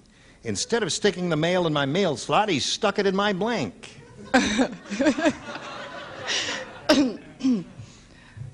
Garbage can. Is this museum self-supporting? Okay, she said garbage can. What do you say? Mouth. Mouth. That would be a mean thing to do, wouldn't it? Okay, Brett. Mouth. Right in the mouth there. Chuck? I saw the Godfather, all four parts. Mouth. Mouth. Elaine, she says garbage can. Mouth. You said mouth. And he says mouth. She And Fanny says mouth, and that means Christy Piper wins the game.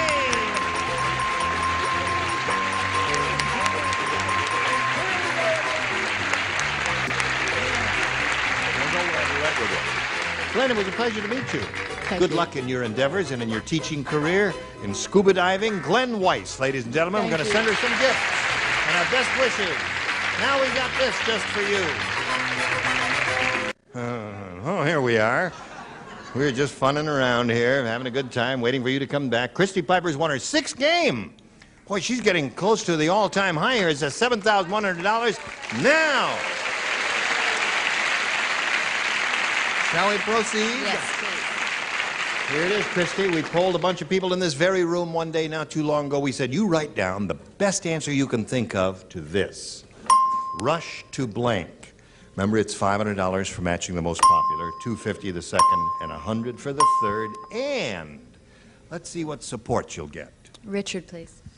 It's a football expression. What is it? Rush to... Rush to... Can't think what it is. Oh, no, that was a name of a movie, wasn't it? Yes, Rush. Rush to... Hey, what? Rush to the longest No, yard. Rush to Glory. Was that the name of a movie? Sure, that wasn't Road to Glory. I thought it was a football. I'll say rush to work. Rush to work. Yeah. Okay. Fanny, please. Rush to leave. Rush to leave. Boy, that went over with a thud. A thud, Fanny. Haven't you ever heard anybody, well, I'm in a rush to leave? Your flags are wilting. Oh, I think that's going to be a good one. Mark my word. Brett, please. Well, now let me see. Here, this is a good one. Let's see. Wait a minute. Wait a minute, she's thinking. Oh. Rush to her lonely arms. No. Rush to go. Rush to... I told you to go before we left the house. Rush to rush. Rush to go. Rush to Rush go. to work and rush to leave. They've certainly given you a lot of help, Yeah, haven't they, yeah. Christy? Now, think about it carefully. You may think of a better one than the 3 they've given you. What do you say? Rush to work. Is that about as good as you think you're going to come up with? Okay. Let's find out if it's up there anywhere, and if so, where. We'll begin down at the bottom and reveal the $100 response. Rush to the... Oh, well, they Rush to go. You got one match, hon. I don't understand that. It must have been 8 people. Everybody ran out, and then a few people wrote this. Anyway, here we go with the next one. If you please, slide the $250. Rush to the hospital. Isn't it nifty the way all the answers are showing up that you got from over there? All right, here's the last chance for Rush to work. May we see it, please? You got it. Attaboy, Richard. Very good judgment. Now, Christy, you've picked up another $500. Going to play for 10 times that amount, or $5,000. And you know what you have to do that. Okay, Richard. All right, you're going to try and match Richard. Here we go. Good luck to Christy Piper. She would go over the $10,000 mark substantially if she does this. Here it is. Blank Harbor. H-A-R-B-O-R. Blank Harbor. Blank Harbor.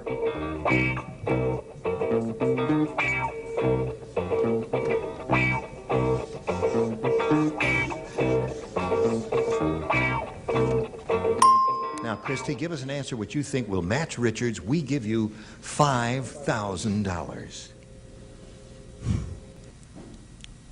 Boat. Boat Harbor. You certainly know how to warm the cockles of our heart. Richard? Boat Harbor, she says, will match you for $5,000. Well, this was an obscure answer I gave. Nobody's ever heard. Yeah, I said Pearl. Pearl Harbor. Well, she probably... Yeah, excellent answer. Last week, she hadn't heard of fly in the ointment, so probably December Pearl. 7th, 1942. Well, Pearl Harbor seems... What else would you say? 41. Boston Harbor, the Tea Party occurred there. Anyway, Christy, you're going to meet another player now. If you're ready, we'll do that. Bring on Bonnie Middlebrook. Here we go.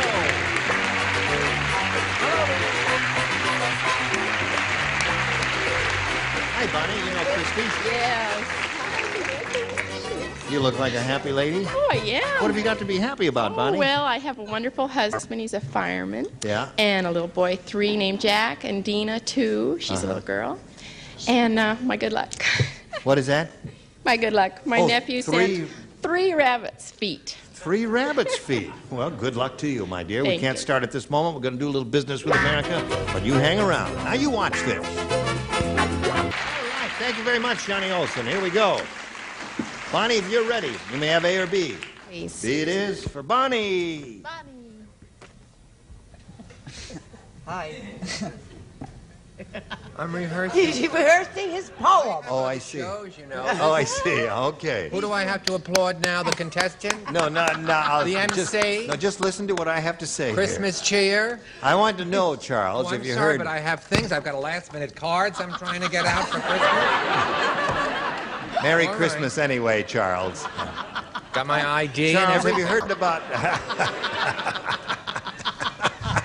Have you heard about Dumb Donald? Yeah. Would you like to hear about Dumb Yes, Donald? I Say guess yes, so. Charles. Got to kill the time till a turkey.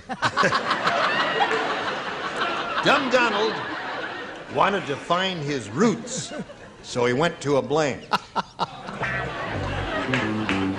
Now think about it for a second. Dumb Donald wanted to find his roots, so he went to a blank.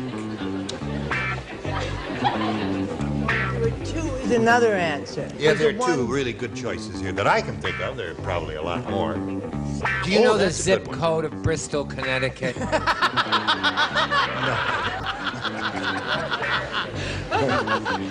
He was doing a very nice poem for you. Well, listen, he was just trying it out on me to All see if right. you'd like it. Bonnie, Dumb Donald. He wanted to find his roots, so he went to a blank. A nursery. A nursery. All right. Wanted to find his roots, so he went to a nursery.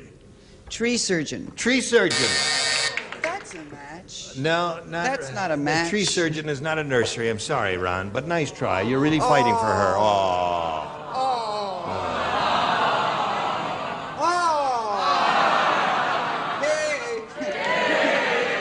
Can you see by The dawn's early light cut. Yes. You gonna throw the first ball out? Yes.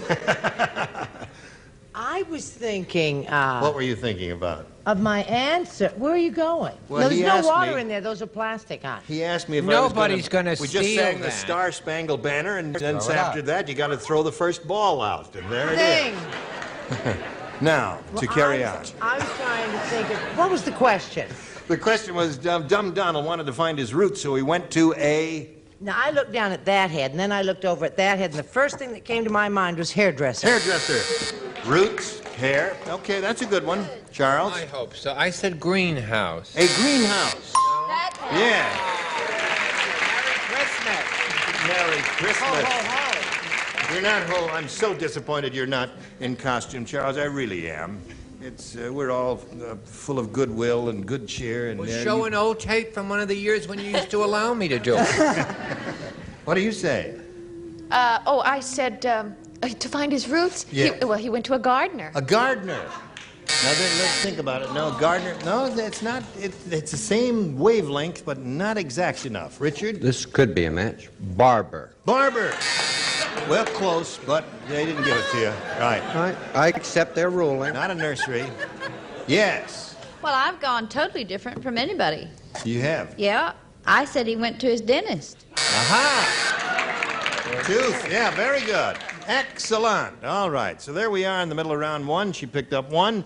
Now we've got this for you, friends. I hope you'll join us next time for Match Game 77.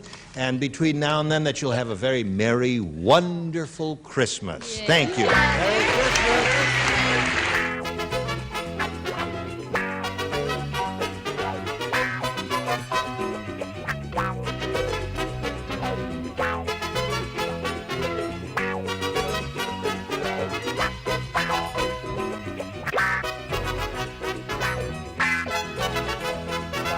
Get ready to match the stars from Rockford File, Joe Santos. Brett Summers. Charles Nelson Riley. From the Young and the Restless, Carol Jones. Dick Martin. And Fanny Fly. As we play the star-studded Big Money Match Game 78. And now, here's the star of Match Game 78, Gene Raymer.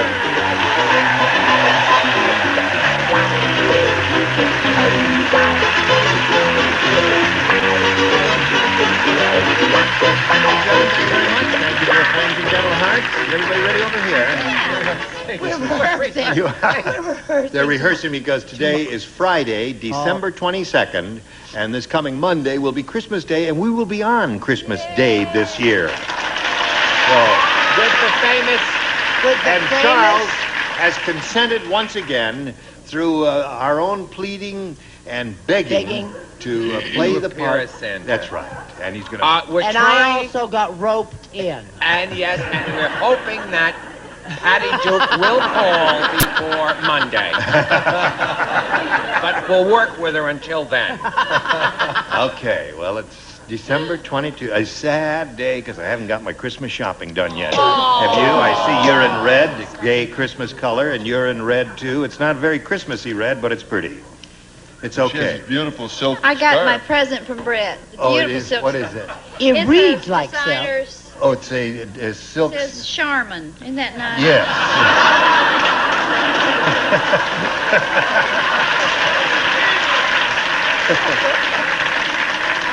Don't squeeze it. No, don't do that. Okay, now here are two players here, Julie Eaton and Richard Alexander.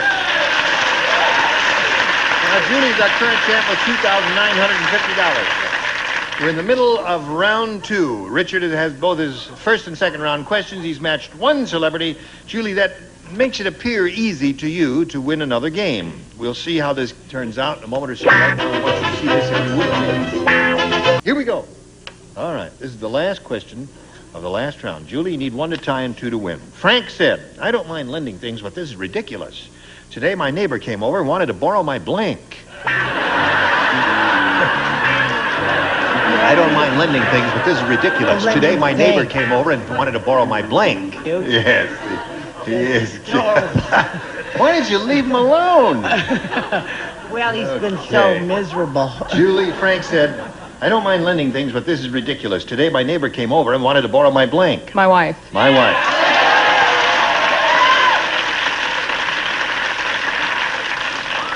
Reach down there and get the first card. No, wait a minute. I want to see that other card that he wrote there. Show your first hand. I wanted to borrow my husband. I was thinking of the wrong gender. Frank said, my neighbor came over and wanted to...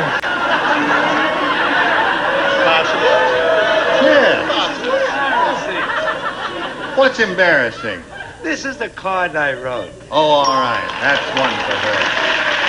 Joe Candace met one of our civilians there.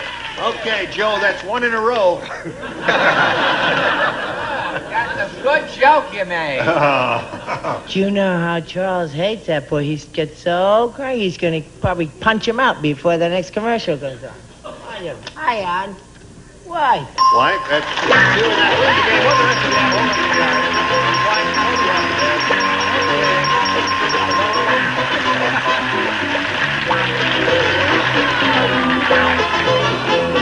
Did you see Fanny's answer? She had lawn.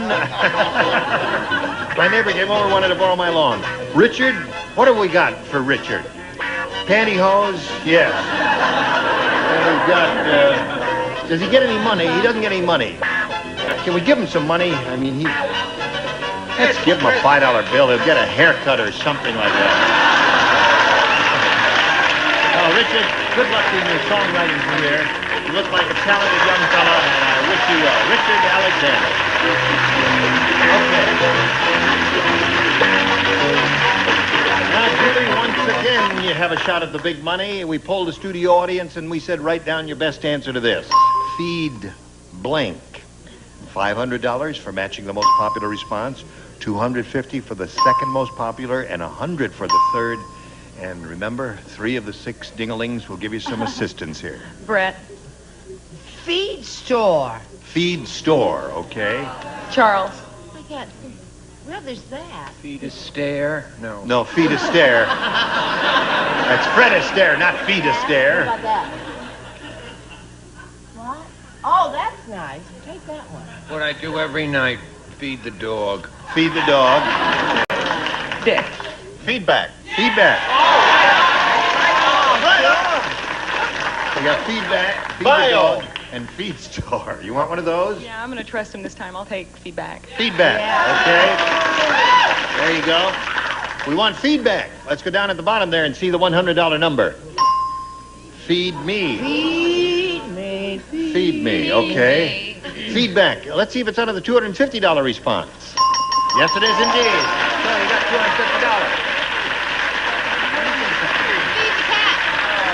Johnny Olson, take a shot at it. Feed the cat. Feedback. No.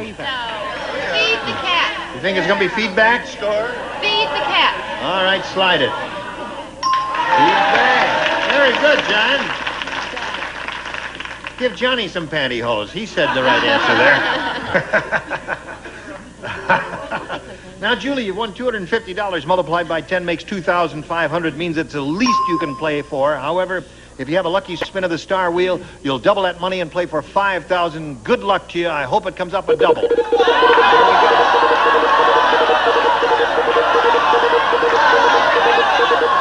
powerful. That is really going. The blue light stays on. That means it is a double. And it'll be $5,000.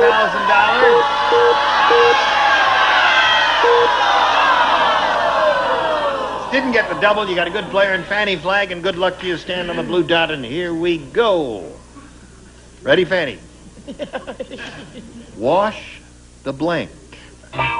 Wash the blank.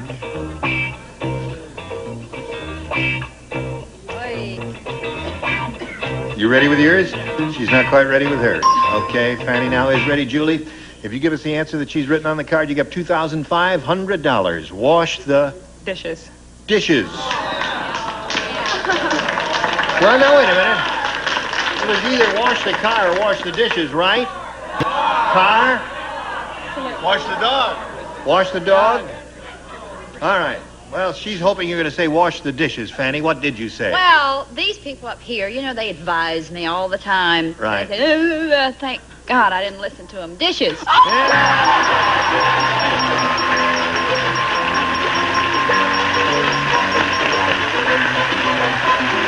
You got over $5,800. Congratulations to you. Let's still room for you out there.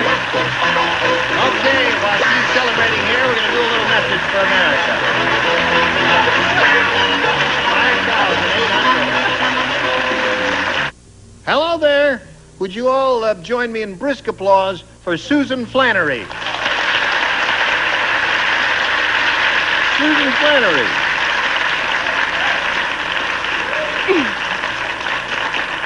You're not the movie star, Susan Flannery, because she's blonde and you're beautiful. But she's blonde. You touch up your hair a little?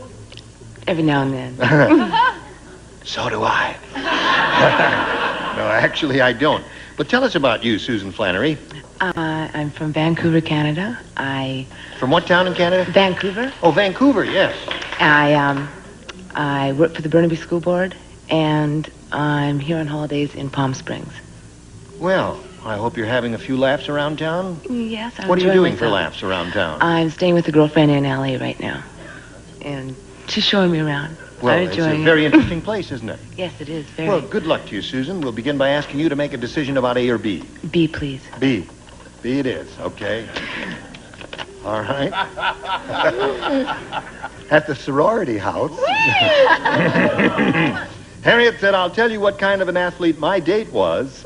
He had a varsity letter on his blank.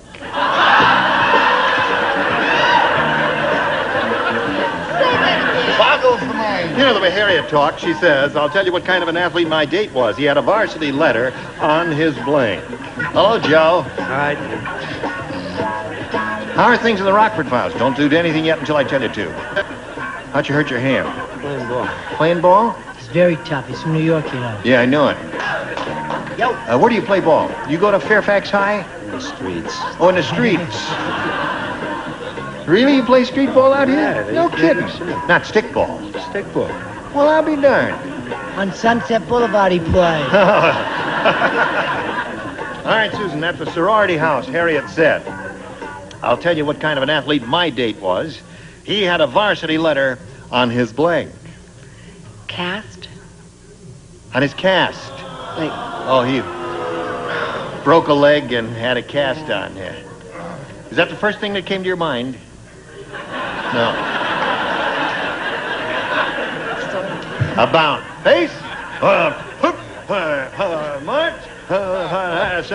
Go, Joe. I began with a C. Chest.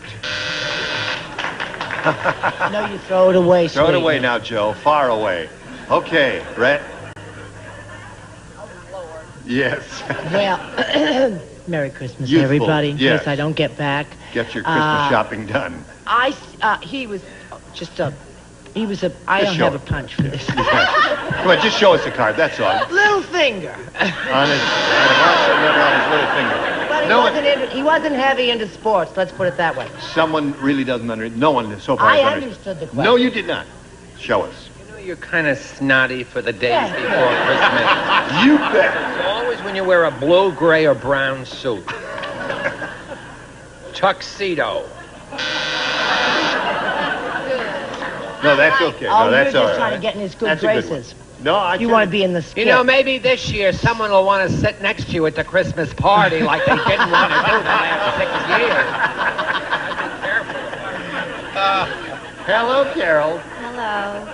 Now, I'll tell you what kind of an athlete my date was. He had a varsity letter on his Tush. tush.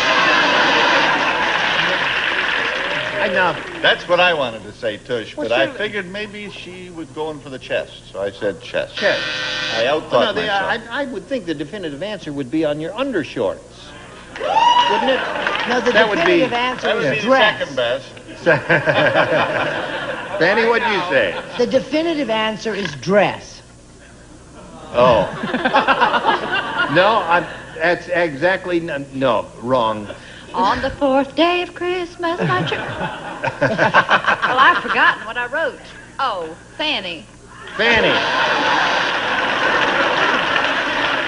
No. Now, you see, Brett, you misunderstood. I said she I will always read it as misunderstands. Harriet would read it. And you misunderstood the whole thing. Anyway, here we I go. did not Yes, you did. misunderstood it. Yes, you did. Julie, are you ready? Here it is. Tex the cowboy said, I just moved from the ranch to New York City. Now, to stay in practice, instead of punching cows, I'd go to Central Park and punch blanks. Now, you from New York, Joe. I know, that's really bad. You shouldn't have no trouble at all with that. Now, there it is, Joe. Read it yourself. I don't know, you never can tell from where you sit with a man in the balcony who's going to spit. Is Brett, is Charles writing? Yes. Tex the cowboy said, I just moved from the ranch to New York City. At a stay in practice, instead of punching cows, I'd go to Central Park and I'll punch blanks. Muggers? Muggers. Okay, you will find a mugger occasionally in Central Park, not too often. Not every 20 feet. No, yes? You people are never in Central Park. Old men. Yeah, that's right. Say that out loud. Old men. Old men. Very Yes. good. That's good. Okay, Brett, go. You brunger, you mugger. Okay. That's one for her. Pigeons. Pigeons, good. Excellent response. We have an old man, a pigeon, and a mugger so far. Carol, what do you say to this? This guy was a mugger. He went He in- was? Yes. Oh, He went in Central Park and he punched old ladies. That's the easy way out. Oh, I got one applaud. I'm going to give her another mugger. Another mugger, that's two for her. Instead of punching cows, I go to Central Park and punch. I hope this is a match. Ira? You know what Ira's answer was? Ira said we're going to get a lot of squirrels. Punch squirrels? Yeah. Why? Oh. Is that what you said, Ira? Squirrels? Did you say squirrels? What's that? Joggers? Joggers. Yes? Okay. So where are we? We're at the end of round one, 3-0 to score, and round two will come up a little bit later. Now this for you. Everything is say, John? Okay. Now we'll go to round 2 and ask Susan to choose A or B. A, please. A it is? Okay. You had B last time, right, Susan? Here it is. The late Farmer Brown said, "It's hard running a farm down here in hell. All my hens are laying blank eggs." Late Farmer Brown said that. That said, it's mighty hard running a farm down here in hell. All my hens are laying blank eggs. Oh, adorable. Yes, there is. And watch how she tries to look 2 days before. Farmer Brown. He's dead. He's what? He's down below. They said he's gay. He's dead. God, she can't see, she can't hear, she can't think. Boy, but can she dance? The late Farmer Brown said, "It's hard running a farm down here in hell. All my hens are laying blank eggs." Hot eggs? Hot?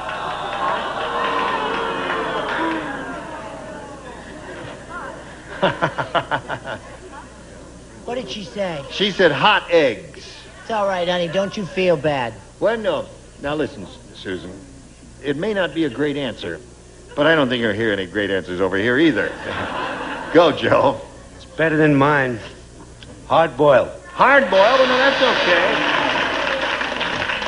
Down there in another region, you know, fried, hard boiled, anything. You know what? What? I understood the question. Didn't realize I understood the question. Scrambled. No, in hell they'd be fried. You see? Why would they not be scrambled? Well, because it's too hot down there. What? I'll get into my Santa voice now. Oh, yeah, you get ready. What's on every Christmas buffet and New Year's Eve buffet? Lovely devil day. Devil day!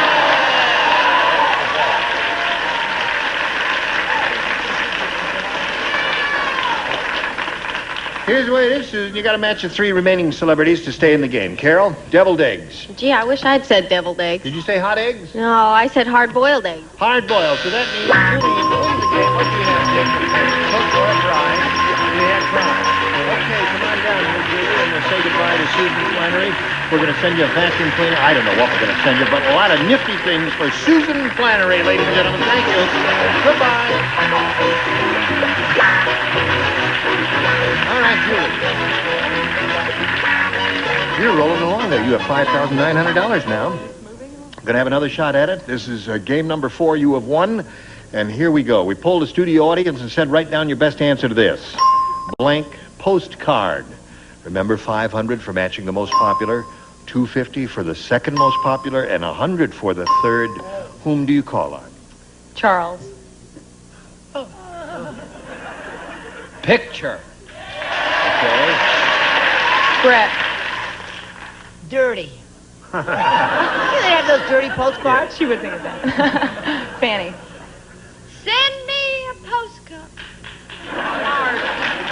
Send me a postcard, picture postcard, and dirty postcard. Now, you can choose one of those or give us one of your own. I'll take picture. Picture postcard is what you want. Let's find out if it's up there and if so where. We'll begin at the bottom and reveal a $100 number. French postcard. That's synonymous for dirty. That's right. Let's see if we get something under the $250 number. Penny postcard. Those were the days. Long ago. All right, let's see if we get a picture postcard under the $500 number. Slide it, Ori. Yes, we do. Congratulations to you. Very good. Charles. Now, Julie, you have $6,400. And it means at least now at this moment you're going to play for is $5,000. But remember, you're going to spin the wheel and see if you can double your money and play for $10,000. Good luck and go. There she goes. Blue light stays on. It will be a double.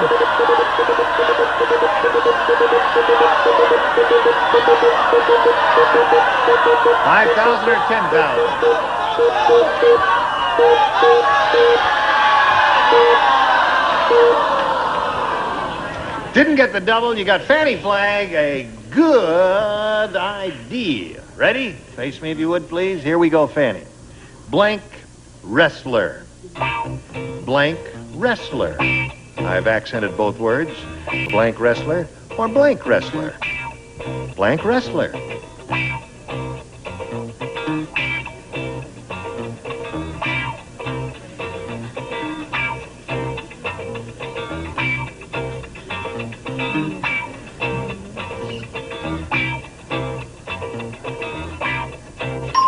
Okay, Julie, give us the answer that Fanny's written on the card. If you do that, you get $5,000.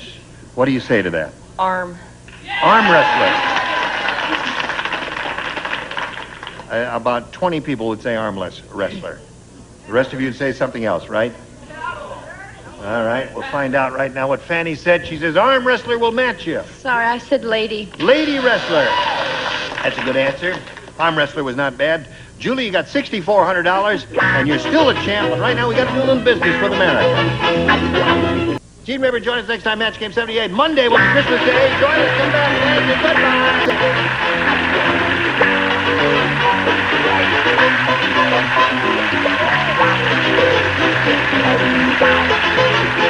This is Johnny Olson speaking for Match Game 78, a Mark Goodson, Bill Todman production.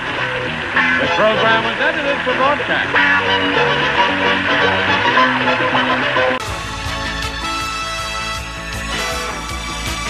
It's time for the Match Game. Hollywood Square, Hour, with from Newhart, Tom Poston.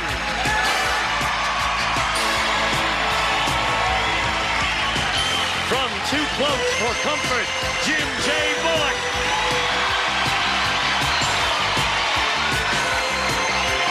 Nedra Volts.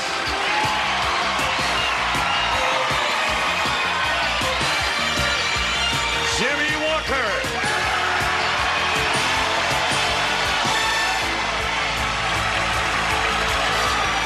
Judy Landers.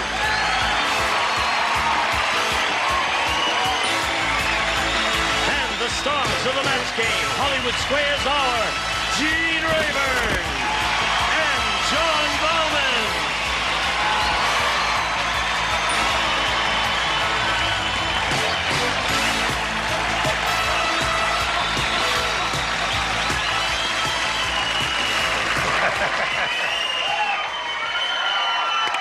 Okay. Who wants to come up and sit on Santa's knee? Can I choose? Come here, little girl, please. Oh, yeah.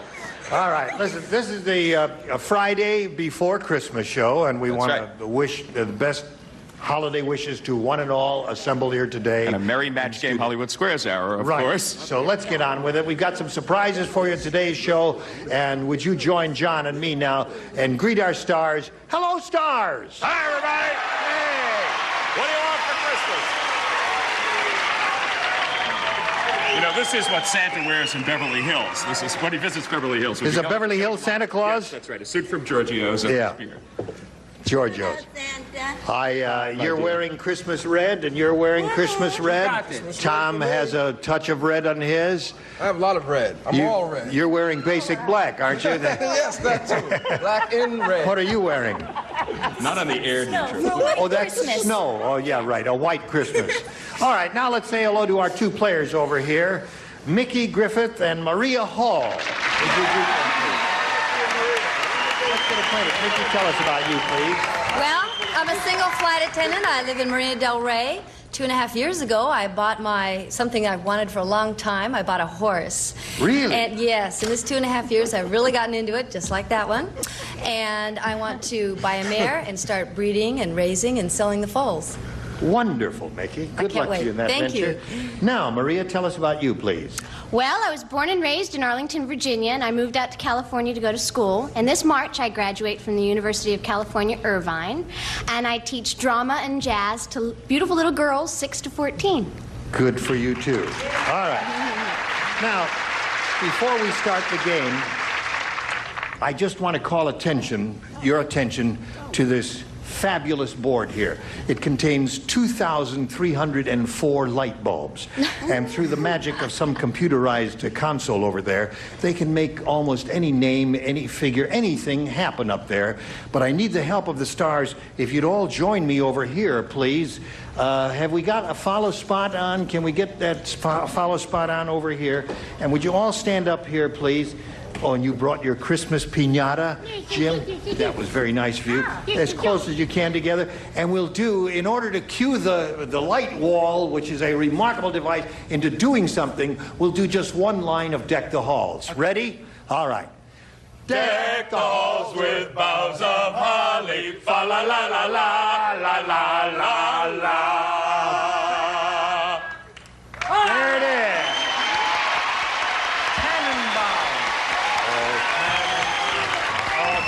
Wait a minute. Marty, wait a minute. You're in the later part of the show. No, wait a minute. Wait a second. How about a little equal time for our Jewish friends? Oh, Hanukkah, it's 3 weeks before Christmas. Thank you, Marty. Happy Equal Hanukkah. time. Happy Christmas and happy Hanukkah to all. Thank you all. Now, Mickey and Maria, here we go with the match game part of it. Three opportunities is what we give each of you to match as many of the stars as possible. The one who's done that most often at the end of the third round will be the winner, and to go on to challenge our returning champion here on Hollywood Squares for an opportunity to win up to $30,000. Now, there's the first round questions of A and B, and Mickey, since you won the toss, you go first. Okay, well, let's try A, please. You want A? You got A, Mickey. Here it is. Dumb Dora's so dumb. She tried to go swimming in a blank pool. That's how dumb she is. All right, everybody ready down here? Jimmy, you set. Like this? Okay, Mickey. Dumb Dora's so dumb, she tried to go swimming in a blank pool. How about a wading pool? A wading pool would be difficult because the water would be too shallow. Yes. But according to the audience, there may be better answers than that. Judy, what do you say? She tried to go swimming in a cesspool. That's good. That seems to be the popular fave. I says the same thing. He says the same thing. Thank you. What came to you, sir? Military person as I am, I said a motor. A motor pool, right. Oh, these are clever. Right. All right. He didn't have much to do with motor pools. He was an officer. And some people even thought he was a gentleman. All right.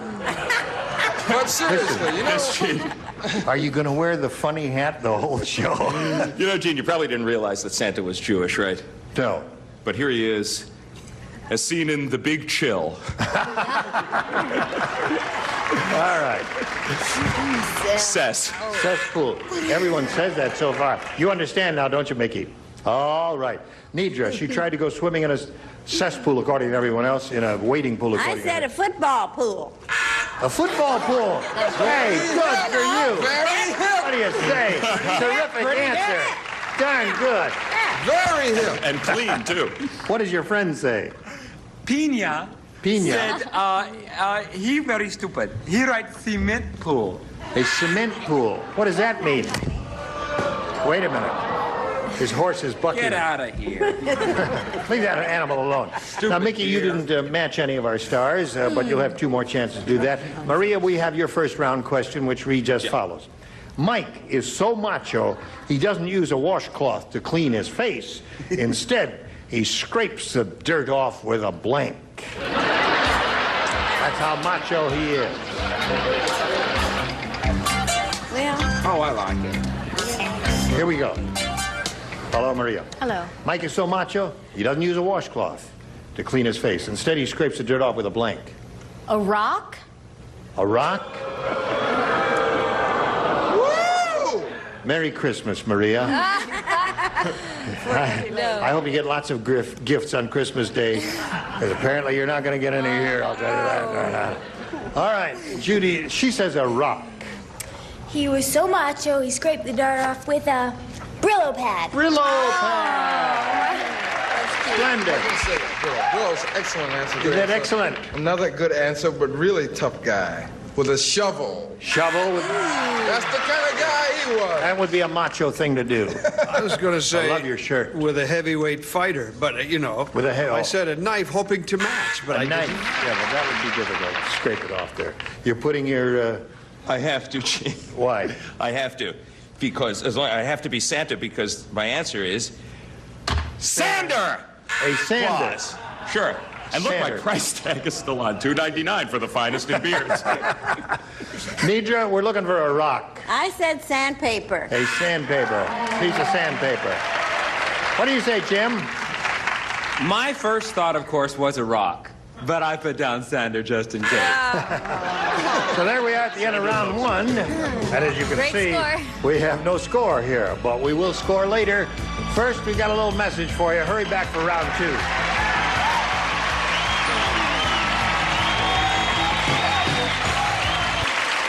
And there are some nice people there. Oh, shall we? All right, let's. Round two coming up here. These are the round two questions. Now, since the score is tied zip to zip here, and she went first last time, Maria, we ask you to go first this time. Okay, B. Right. B. Come here. Ah, there it is. You can tell that ugly Edna is from Italy. Nidra. Nidra. What are you doing? About time for a woman Santa. Well, you know, I had a sex change. And that's what happened. I grew all this hair. You got all the male hormones. Matches my top hair, anyhow. That's right, it does. Well, you look very fetching. I thought I looked pretty good, too. I'll agree with that. The pinata is in love with you. Wailing than Madam That's an empty pinata. Yeah, Right. This is a low-budget show. Nothing in there. All right, here it is. You can tell that ugly Edna is from Italy because her nose is shaped like a blank. You can tell that ugly Edna is from Italy because her nose is shaped like a blank. Thank you.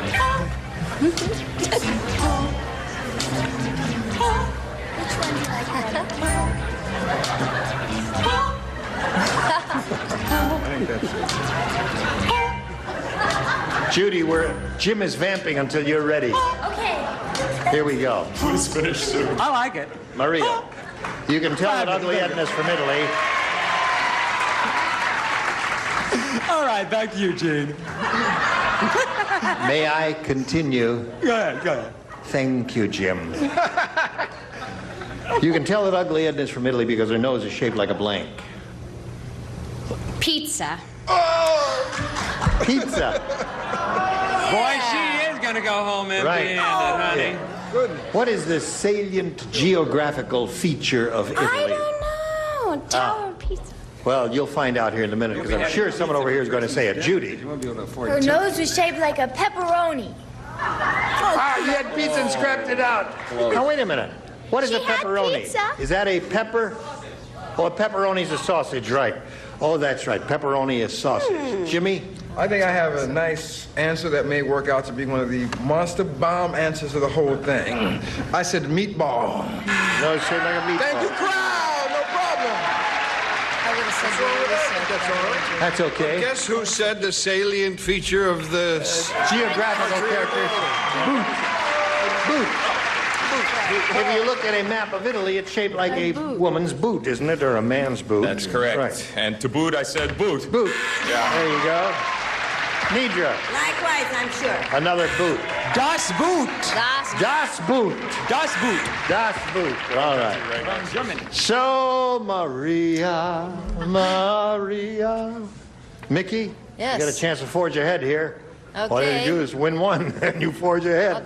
Try to keep up the good work. The way it's going. One is a lot. Mr. T looked at the appetizers, and he said to the waiter, "Hey, what's this tiny mushroom? What the hell is it?" What's this, Wait a minute. the old peepers fading. Hey. The old peepers fading, huh? What's this tiny mushroom?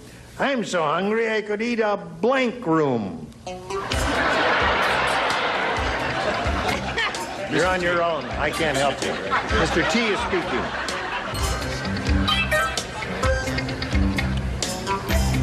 That sounds like... All right. But it's not coming.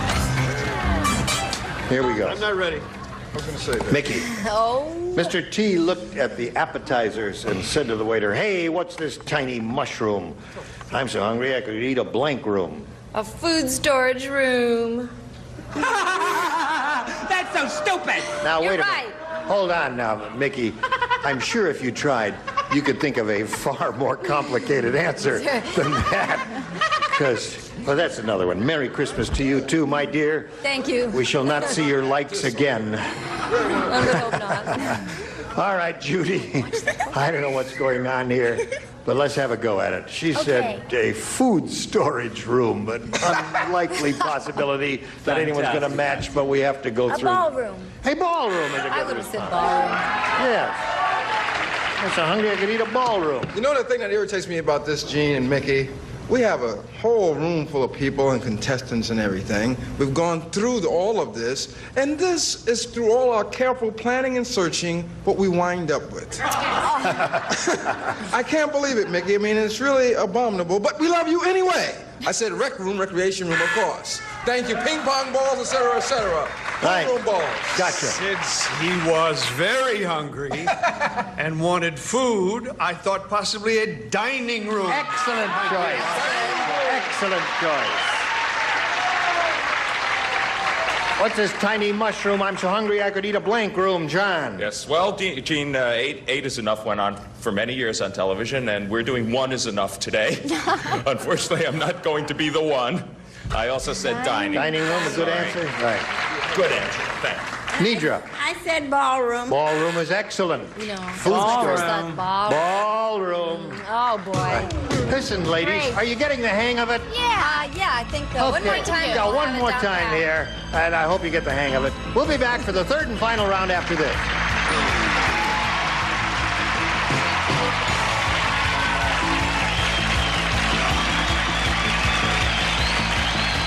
So in the third and final round, King. Now, since we're still tied at 0-0, she went first once, you went first once, now you go first Oh, boy. once. Ooh, let's try. A, please. All right. Nothing's going to happen here, but we must go through the formalities. The hairdresser said, my last customer was really weird. He asked me to curl the... What? Would the chorus leader come down here, please? Yes, the hairdresser said, my last customer was really weird. He asked me to curl the hair on his blank.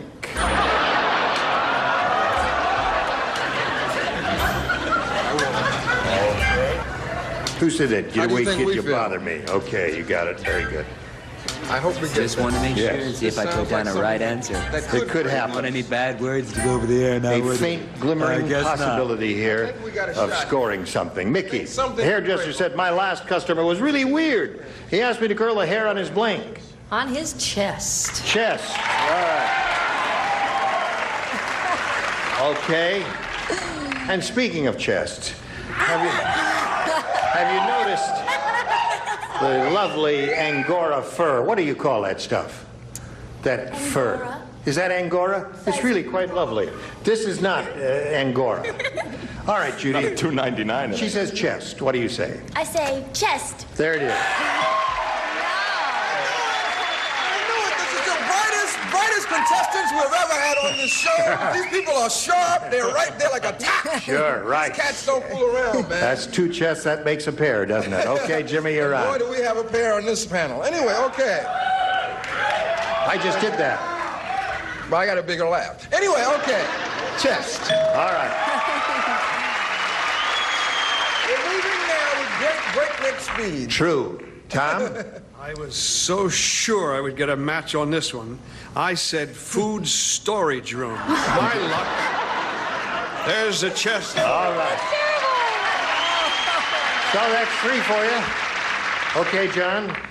Last customer, weird, asked me to curl the hair on his chest, according to everybody so far. Well, you would have thought logically that I would say beard. Beard, right. Yes, Beard. but I didn't. I said ouch. Oh.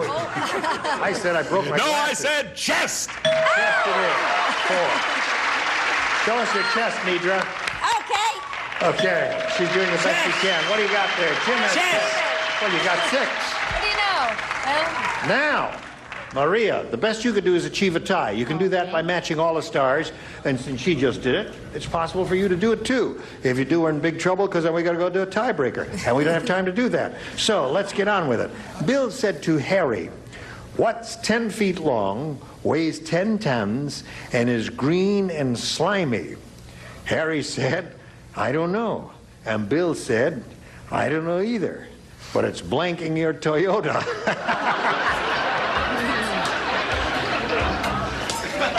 I I think that's a goodie.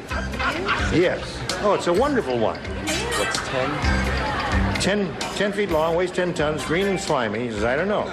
Bill said, I don't know either, but it's blanking your Toyota. Good. Everyone. Everyone. No. Everyone. Okay. No one. You think that's going to match? I don't know, but that's all I can think of. You should use All right, mine. Need Maria. you use mine? What do you want? Bill my said to love? Harry, what's 10 feet long, weighs 10 tons, and is green and slimy? Harry said, I don't know, and Bill said, I don't know either, but it's blanking your Toyota. Eating. Eating. Very good. Now, Judy, she says eating, and she's got to match everybody to achieve a tie and stay in the game. What have you got?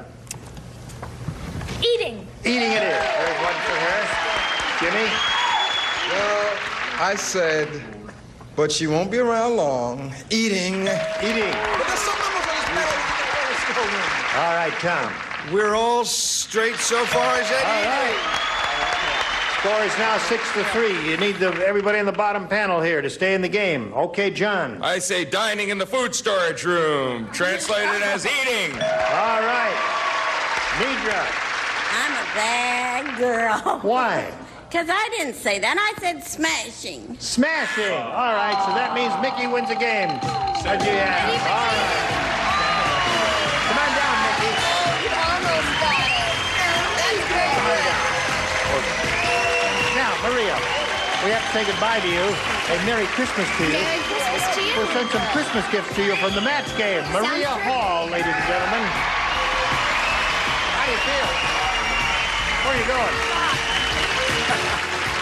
Listen, you're going to switch to Hollywood Squares now. There's the rest of the furniture. Bang! And 3 more beautiful people will emerge from here in a moment or so. John and I will trade places. He'll host Hollywood Squares. We've got lots more excitement for you, dear friends. So don't go away. Hurry back. A member of our studio audience will receive Krementz Jewelry's beautiful 14-carat, 16-inch gold bead necklace, combining plain and Florentine beads furnished by Krementz. And now it's time for more of the match game.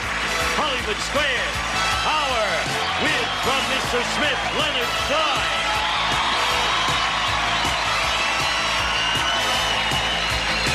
From Hee Haw, Victoria Holman.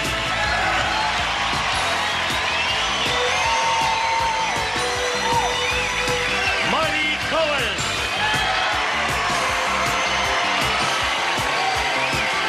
And taking over, the star of a Hollywood Square, John Bowman.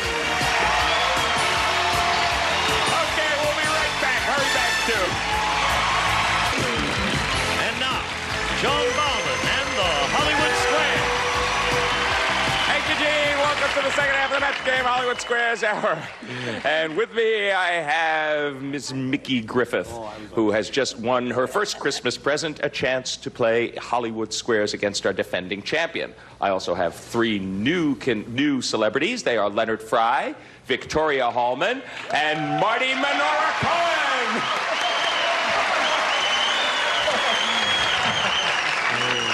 Leonard Fry of Mr. Smith fame. Yes. What are you planning on doing for Christmas, Leonard? Well, I'm spending it with Mr. Smith, my favorite orangutan new friend. He's coming over my house tomorrow to trim the tree. And he's been practicing tinsel throwing all week. We do a lot of holidays together on Thanksgiving. He came to my house for Thanksgiving. I cooked him turkey. He hated my stuffing. But in the holiday spirit, audience, help me. Follow the bouncing card. Fa la la la la la la la. Happy Hanukkah. Okay. Give yourselves a hand, and Mickey, come on with me. Let's play Hollywood Squares. Here we go.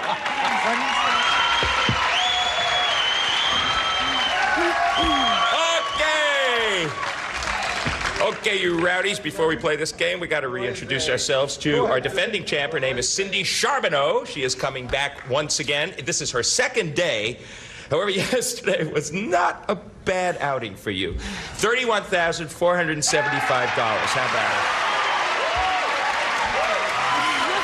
Not a bad day's work. Not at all. Okay, tell us once again a little bit about your life to date before you became wealthy.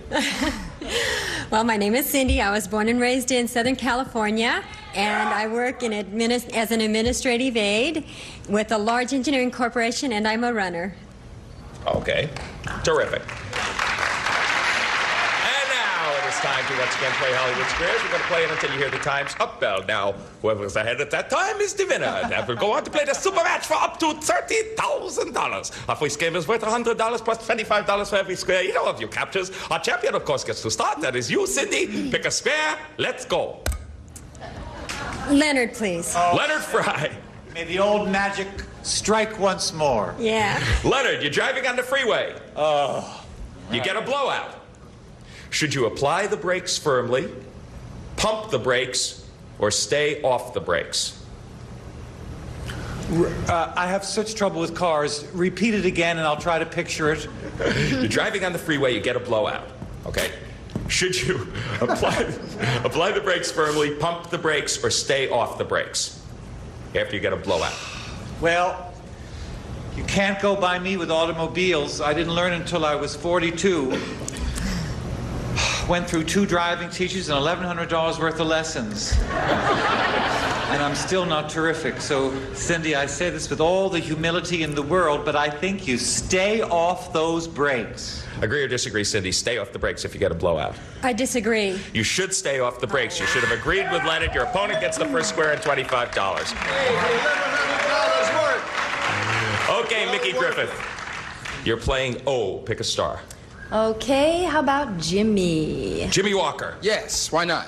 Why not? Why not? Let's continue on moving through briskly and in a recent survey. In a recent survey, did most working mothers say they would keep on working even if they didn't need the money, or did most say they would quit their job immediately?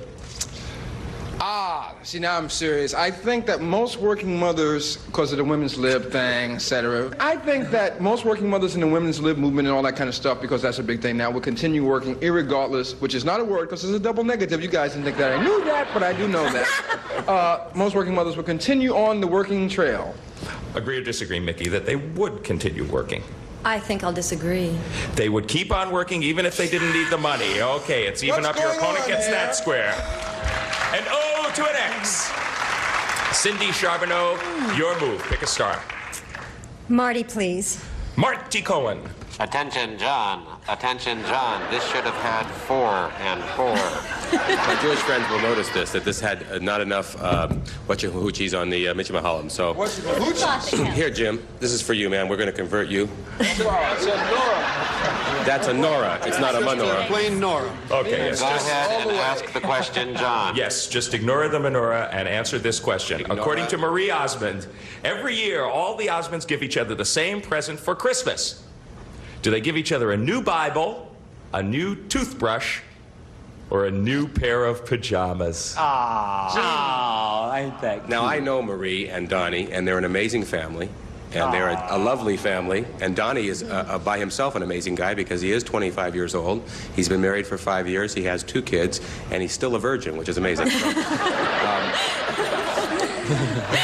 And of course, they do go to the Jimmy Carter School of Smiling, so toothbrush would be an appropriate answer. But indeed, they are a deeply religious Mormon family. And they go through those Bibles like water. All year they're turning pages and turning pages, and when Christmas comes, they need a new one. So I'm going to say that they give each other new Bibles every year. He says the Osmonds give each other new Bibles every Christmas. Agree or disagree, Cindy? I disagree. They give each other a new pair of pajamas every Christmas. You're right to disagree, and you get the square. And we get to listen to these messages. You get to listen to them, too, and come right back. Stay tuned for more of the match game. Hollywood Squares Hour.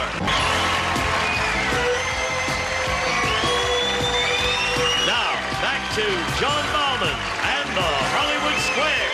Thank you. Okay, 25 from Mickey Griffith, who's our challenger. 50 for Cindy Charbonneau so far, but it's early yet. Mickey, it's your move. Pick a star. Okay, how about Jean to block? Right. How about Jean? May I say, parenthetically, this beard is infested with vermin. Just fleas, Gene. Yes. Well, okay, if you get this one, Mickey, you do block. However, if you miss it, Cindy gets another X and wins the first game. Gene, in what country did French fries originate? French fries? Mm-hmm. Well, they call them French fries because they originated in France. You ask the goofiest questions on your half of the show, John. You gotta straighten out your act. Well, thank you so much. Merry Christmas to you, too. Goofy question. I ask you, pal, is that a goofy question? That was a goofy question. Okay, Mickey. He says French fries originated in France. Agree or disagree? To block. Well, I'll agree. No. French fries originated in America. France. Right. You are right to agree. You get the square and you do block. I can't believe it. Okay. Palm treats. But who knew She they thwarted you originated there, Cindy. You're playing X. Pick a star for me. Judy to block, please. Right. Now, if she misses this one, Mickey takes the first game. Judy, the last time you wore your Angora sweater, you shed all over your date. Yes. And I couldn't get it off. Remember? Before your next date, according to Mary Ellen, should you spray it with hairspray or stick it in the freezer? Oh, I know this because I collect Angora sweaters, and you definitely should put it in the freezer. Okay, agree or disagree that you should put that sweater in the freezer, Cindy, to block? Put your date in the freezer. I agree. You should stick it in the freezer. Yes, you're right to agree. You get the square and you do block. You should stick your date in the freezer in a plastic bag. No, your sweater. Okay. Okay, Mickey, your move. Well, let's have Tom to block. Mm-hmm. You missed this one. Cindy wins the game. Tom, according to Dr. Joyce Brothers, one partner generally falls asleep immediately after the act of love. Which one is it, the man or the woman?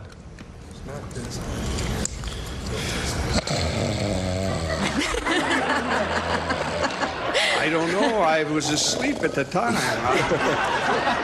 I think just, I'll say from personal experience, I'll say the man.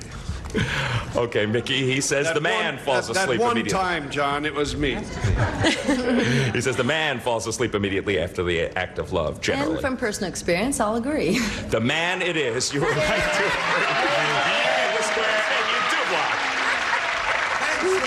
block. Take a good look at a rather complicated board, Cindy Charbonneau, and pick a star for me. Victoria, please. That is where you'd like to place your X. Victoria Hallman. Yes. Your hair will grow faster during one particular season. What season? Oh, that's because this makes perfect sense. But before I say that, I want it noted that for the 5th day in the row, Marty and I are next to one another. Jewish boy moves to Nashville. Read about it in Star. I don't know. I mean, the match game. I don't know. Are we a match or something? We've been having fun. Anyway. Yes, is your hair growing any faster since you've been sitting next to Marty? Yes, it has. Because in the winter, your hair grows faster because it's just like animals put on more fur. It's because it's cold. Agree or disagree that your hair grows faster in the winter, Cindy? I agree. Your hair grows faster in the summer. No, you should have disagreed. Your opponent gets that square. A circle goes up there. We will be back to complete a pretty exciting game right after these messages. You be sure to come back to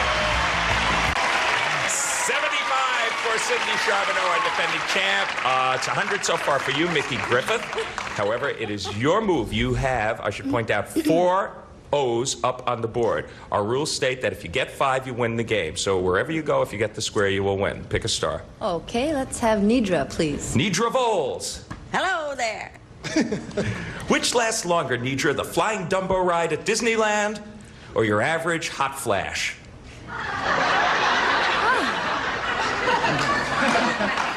Well, just for the record, I never had hot flashes, so there are 2 there. And how old are you now, Nidra, if you don't mind my I'm asking? 75 now. Oh. Last June I was 75, and I'm 75 and a half. Isn't that all? Oh, wow. No, I don't care. It's okay. Whatever. As long as I'm having a good time, what difference does it make? Doesn't look a day over Dumbo, does she? But about the question. Yes, dear. What was it?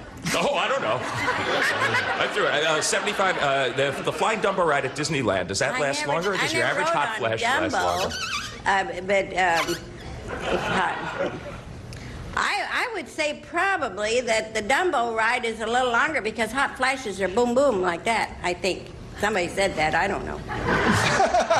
For the game, Mickey, agree or disagree that the Dumbo ride lasts longer than your average hot flash? Oh, gosh, I'll agree. The hot flash lasts longer than the Dumbo ride. You should have disagreed. Your opponent gets that square. Okay, now there are 4 X's and 4 O's on the board. That means whoever captures the next square will have 5 of his respective symbol, or her respective symbol in this case, and will win the game. Cindy, it's your move. Pick a star. Jim, please. Right. Don't have much choice. If you get this, you win. If you miss it, Mickey wins. Jim, are there more celebrities on today's Hollywood Squares Match Game Hour, or are there more man-made objects floating around in space? Are there more celebrities on the match game now today, or are there more man-made objects floating around in space? Well, of course there's more man-made objects floating around in space. I mean, of course. And Jim knows he's been floating around in space for a long time. I see him every day. Right? I'll do it again. But he's also man-made, so... Cindy, for the game, agree or disagree that he says there are more man-made objects than there are floating in space than there are celebrities on this panel? I agree. There are more man-made objects floating around in space. You're right. 4,500 man-made objects floating around in space.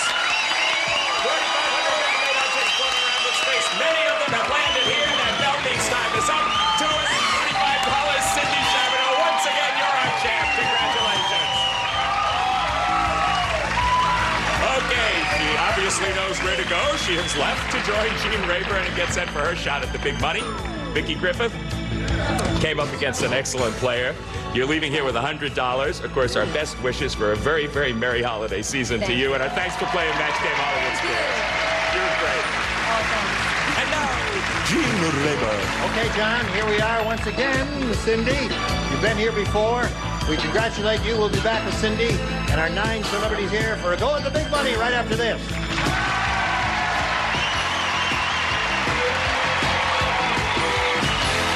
Now, here to play the super match is Gene Rayburn. Okay, Gene Wood, here we go.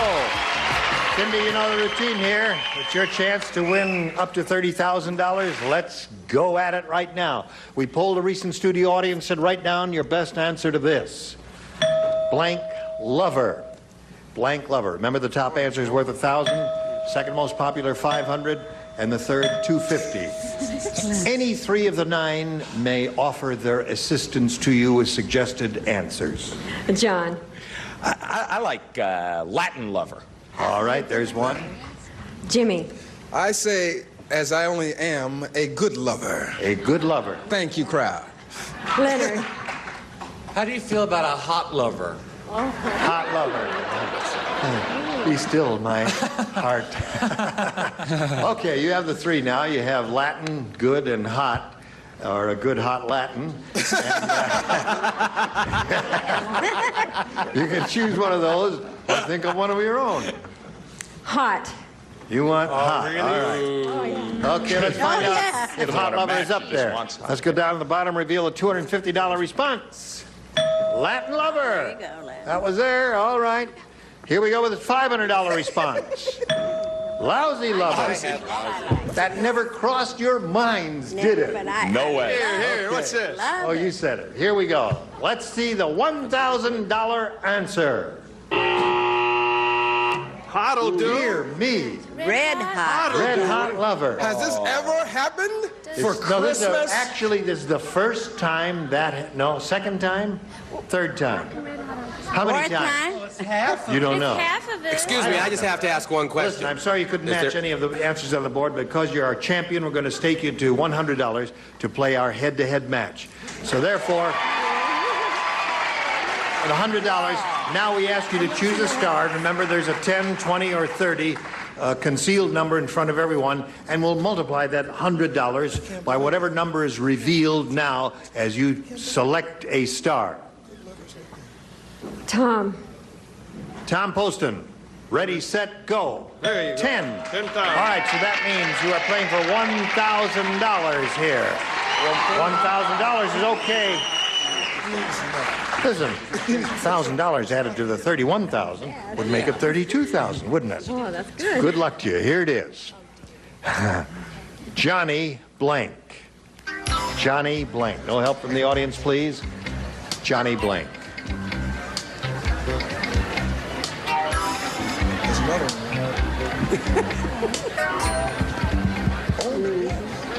Johnny Red.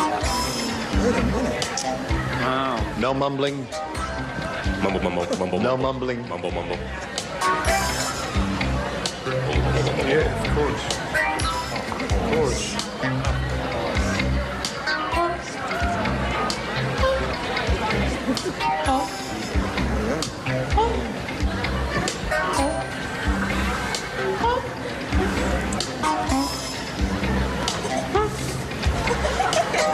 While Tom Poston goes into a deep coma.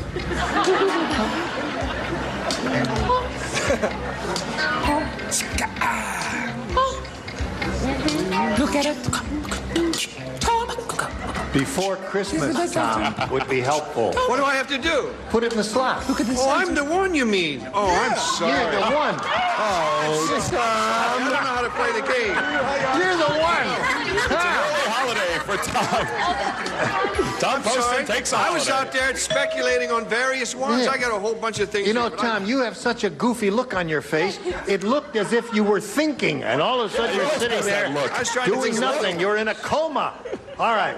Now, you This isn't even my idea. This comes from the whole everybody on the panel. Right, it's a consensus. Okay. For $1,000, how do you match Tom in filling in that blank? Johnny? Carson. Okay. Tom, what do you say? You idiots. That's the one. They gave you the It wasn't wrong- even my choice. I said. Carson. All right. You got $1,000. Now. What other kind of hot $32,800 for Cindy. Congratulations, Cindy. $32,800, and we'll be back after these messages. Here we go. We want to find out which celebrity had the big 3-0, so everybody grab the tab Here we and go. pull. 1, 2, 3, go. Oh! Leonard Fry. Leonard had it. Santa's been good to Cindy. Yes, indeed. Gave her the clothes right off his back. $32,800, and we hope all of you have a wonderful Christmas, and join us again here on Monday. Merry Christmas, John. Merry Christmas to you, Gene. Merry Christmas, all. Merry Christmas, everybody. Bye-bye. A member of our studio audience will receive Hitachi 13-inch diagonal table model color TV, 100% solid state, low power consumption. Special signal tracker system, memory fine-tuning, 70-position UHF tuner, furnished by Hitachi.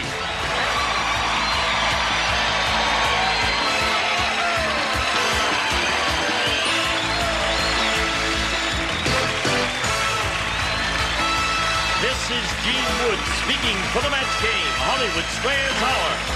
A Mark Goodson television production. Get ready to match the star. Comic impressionist Fred Travelina. America's TV sweetheart Sally Struthers. Comedian Rip Taylor. Comedian Susan Norfleet. From Not Necessarily the News, Tom Hart. And from The Simpsons, Marsha Wallace.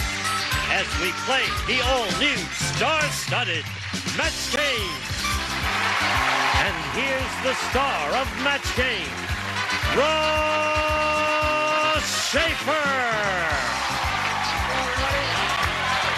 Thank you for joining us on Match Game. Hello. Thank you, Gene Wood. Oh, it's so festive. Oh, it's so festive. What a holiday season it is, huh? Oh, golly. I should tell you at home that Charles Nelson Riley is not going to be with us this week. He is vacationing with his family in Switzerland. Yes, he is. But we have, first time on our show, Rip Taylor is here.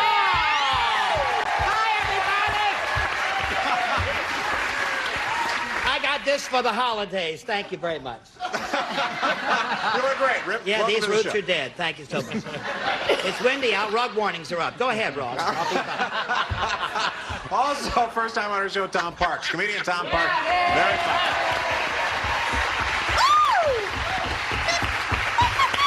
Tom, big news for Tom. Nominated for an ACE Award for Not Necessarily the News. Yes. Big news.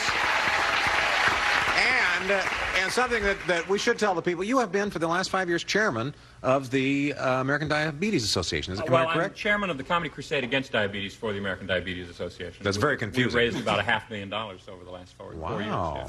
Well, now how did you get involved? I got involved the hard way. I was in Missouri 5 years ago touring, not feeling well, and went in to see a doctor, and he said, "You've got diabetes," which I thought was insult to injury. I'm in Missouri and I've got diabetes.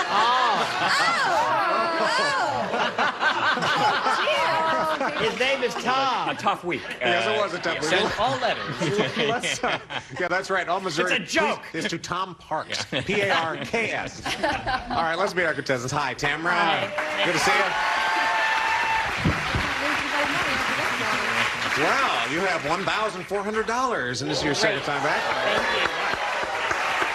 And we have a challenger. Hi, Oliver. Hi. How are you? We have some Oliver fans, apparently. Tell us about yourself. Okay, my name is Oliver Hamilton. I'm originally from Baton Rouge, Louisiana, and I do customer service work. Customer service work? Yeah. For? A major multinational corporation. Well, you know how we play match game, don't you? Yeah. All right, every correct match is worth $50, and the winner keeps all of the money, goes on to play super match for a shot at $10,000. And Tamara, you're up first. I'll take B, please. You'll take a B. Okay. Good choice. Okay. That was a very good choice. Hi, Susan. Hi. Susan Norfleet with us again. Jack said, "No wonder the Hollywood Academy of Music can't fill its classes.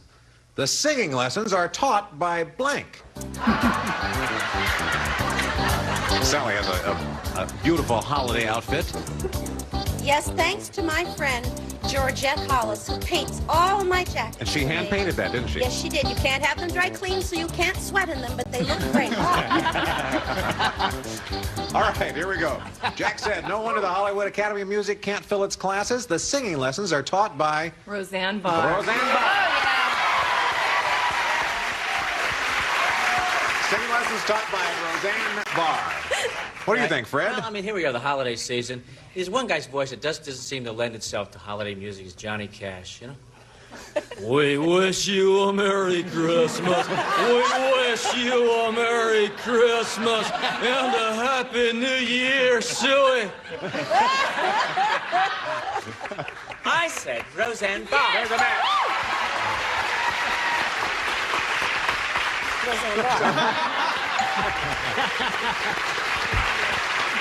All right, Rip. I want to thank you for the gift for my first time being here. You gave me a picture of Art Linkletter hitting a kid. I couldn't. Well, I don't dance. This is it. Roseanne Barr.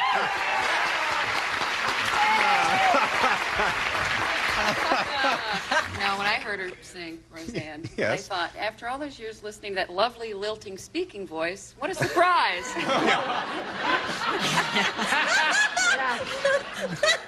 Roseanne Barr. Roseanne Barr is the man. Oh, Tom. Tom, we're up to a sizzling start. Well, it's going to be my favorite Christmas album of the year, Roseanne Barr. Marcia, as you can tell, before you give your answer, look, it was an accident, an injury. You're so observant, Ross. Yeah. Well, you know, I cut my finger. I came in this morning. I said, "Excuse me, I cut my finger. I'd like it, if you have a nurse, bandage it properly so I don't bleed all over the set, because that's not good for comedy. You know, bleeding and comedy don't go together."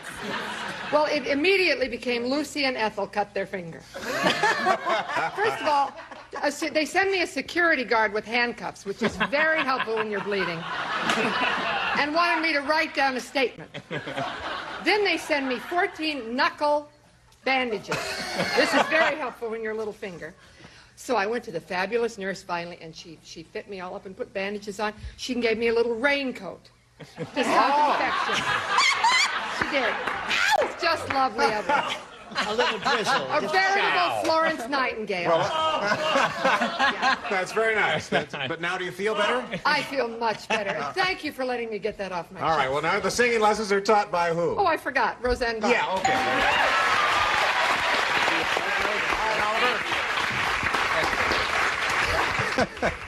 That should be a holiday, kind of a holiday special almost on that finger. I think so. We'll see. You mean you want to see how my finger is tomorrow? Jerry, we'll see how it, I'm sure it'll heal by then. Old Lady Purvis said, My Christmas tree looks really bare this year. I couldn't afford any ornaments, so instead I hung my blank on the tree.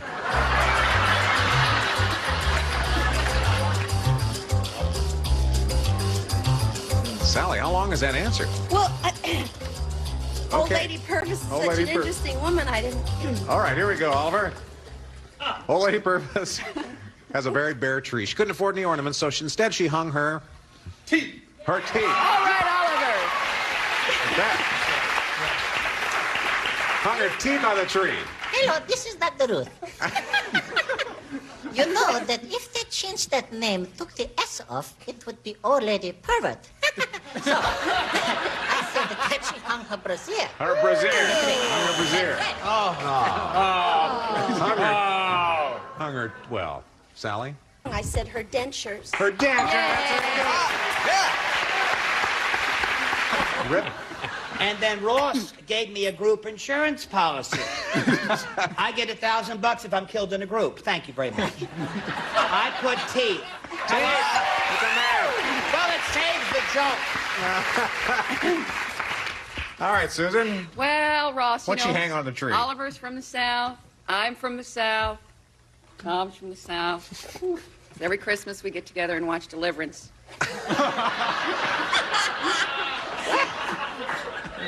You know that famous line? You got some mighty pretty teeth on you, boy. Oh, teeth. Oh, is it lips? Lips. Pretty mouth. Pretty mouth? Got a pretty mouth on you? Yeah. I knew what it was. See, and this is why that stereotype is perpetuated, because you say these things. Yes, but I'm making a fine living doing that. Sure. What'd you make? Mr. Tate. Yeah, what do you think, Tom? Her idea of gun control is holding it with both hands. Yeah. I said teeth. Teeth. Use that teeth. Marcia. Ross. Yes. I'm sorry, hon. I forgot my answer. You know, I lost all this blood. I'm faint. Don't bother. Dentures. That's I said right. There's a High scores. High scores. 250 for Oliver. Tamara, you have 300. We'll be right back with matchups. Please stay with us. Ho, ho, ho. Ho, we're back. All right, our score at the end of the first round. Tamara, our champion, has 300. Oliver, you have 250. Now it's time to play match up. This is where you can build up your score by playing against the clock. You're trailing right now, so we'll let you start first. Who would you like to play with? Tom. Okay. You, Oliver? All right. We're going to show you a series of possible matchups now, Oliver. You pick what you think is the best answer, and every time you and Tom agree, you get $50. Okay, we'll put 30 seconds on our clock. Get as many as you can. Ready? Go. Search blank. Searchlight, search, and seizure. Searchlight. Match. Tread blank. Tread water, treadmill. Tread water. Match. First blank. First edition, First Amendment. First Amendment. Match. Hidden blank. Hidden agenda, hidden camera. Hidden camera. No match. Skinny blank. Skinny mini, skinny dip. Skinny dip. No match. Rear blank. Rear admiral, rear window. Rear window. Match. Santa blank. Santa Monica, Santa Claus. Santa Claus. Ooh, not in time. Got 4 matches. Got 4, Oliver. All right, Tamara, who do you want to play with? Play with Sally, please. Oh, Sally Struthers. All right, remember now, $50 per match. We'll give you 30 seconds on the clock. Ready? Go. Wild blank. Wild card, wild cat. Wild card. No match. Alfred blank. Alfred Hitchcock, Alfred E. Newman. Alfred Hitchcock. Match. Bubble blank.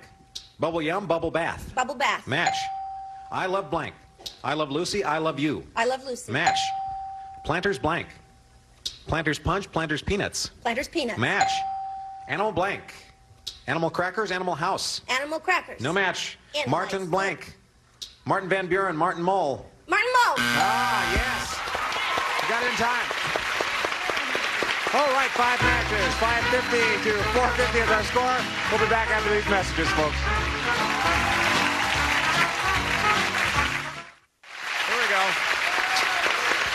Oliver, your turn.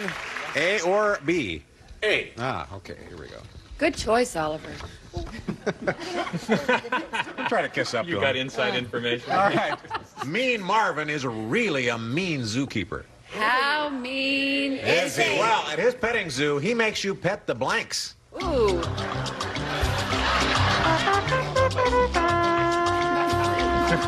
That'll work He's back. if I stick it in there somewhere.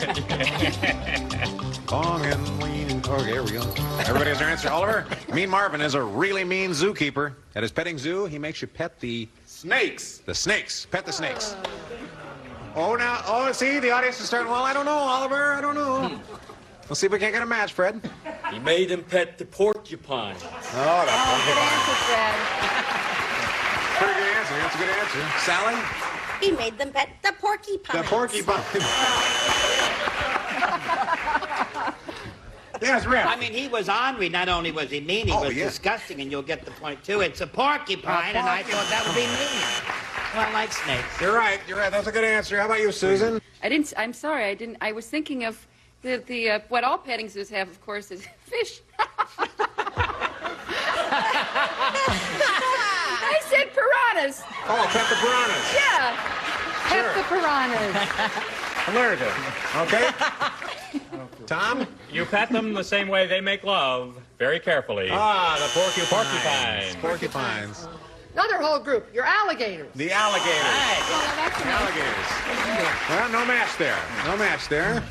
Okay, Tamara, let's see how you do with this. Carl the Convict said, I want a minimum security chain gang. It's just like maximum security, except instead of iron balls, we have blank balls.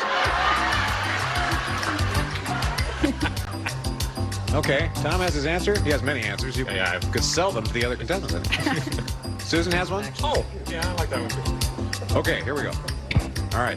Carl the Convict said, I'm on a minimum security chain gang. It's just like maximum security, except instead of iron balls, we have Bowling balls. bowling balls. We have bowling balls. Bowling balls. Well, we're in this together. I don't know. That's right. He didn't get any last time. She's not hurt so far. Fred? I brought along Reagan, who wants to do something for Christmas. Oh, okay? That's nice. On the first day of Christmas, my true love gave to me.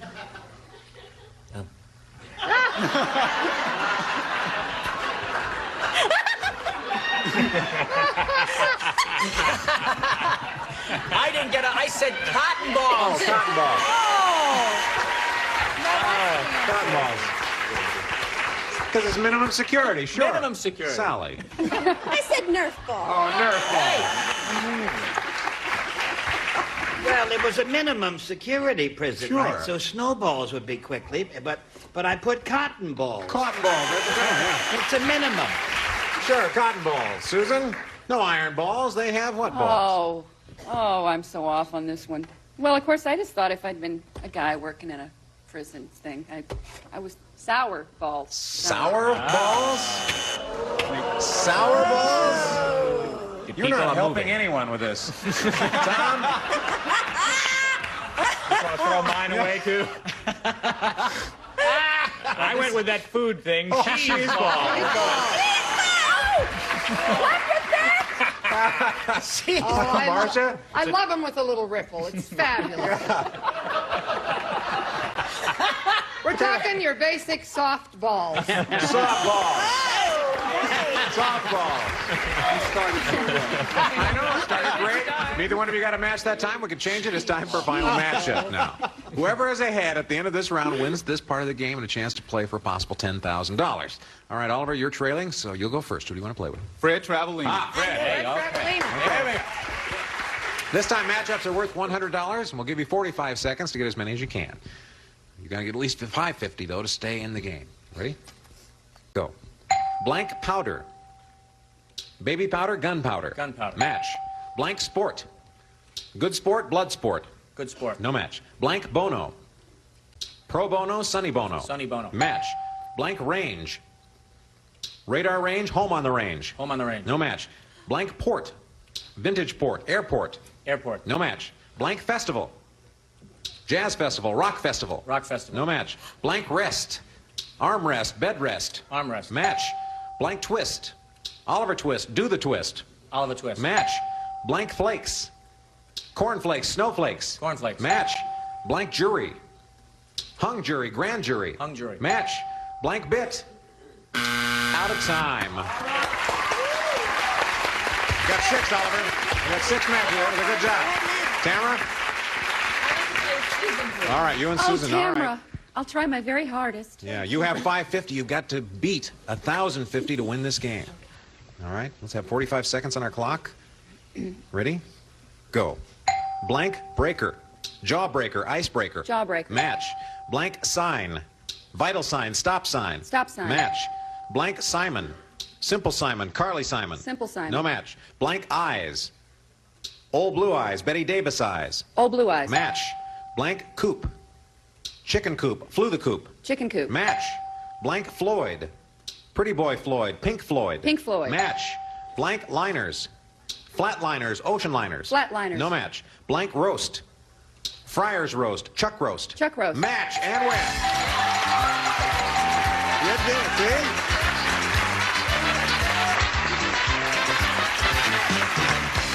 Tamara, you did it again. You did it again. Good job. Good. Oliver, we have to say goodbye to you. Happy holidays, though. We have some nice things for you backstage. Thanks a lot. Thanks. Goodbye. We're going to be right back after these words with our super match, folks. Yes. Now, don't be nervous. Okay. Don't be nervous here. You can win over $10,000 here. You were here before. You have $1,400 plus your other money. You just won. So now let's go for the big dough, huh? Great. Okay, we polled a recent studio audience, got their best response to this. I have to look around the clown. What does it say? Blank detector. Blank detector. Now, if you can guess the most popular answer, you get $500. Second most popular answer, $300. Third best answer is worth $200. Of course, you can get some help here from 3 of our stars. Okay. Tom? A lie detector. Lie detector. Marcia? Metal detector? Yeah. That's good. Yeah. Well, Metal detector? yeah. Smoke detector. Oh, those are good ones. Smoke detector, lie detector, metal detector, or detector of your own? I'm going to go with smoke detector. Smoke detector. All right, let's see. What was the $200 answer, please? Metal detector. $300 answer? Smoke detector. Metal. Smoke detector was On the it? line. Now, what was the $500 answer out of curiosity? Was it lie detector? Yeah, it was. Okay. So you have $3,000. That means you play for 10 times that, or $3,000 rather, by matching one of our stars head-to-head. Double that amount with a lucky spin on the Wheel of Christmas. Here we go. The Wheel of Christmas. It's the Wheel of Christmas. Holiday cheer. All right, spin that. Let us know what you're going to play with.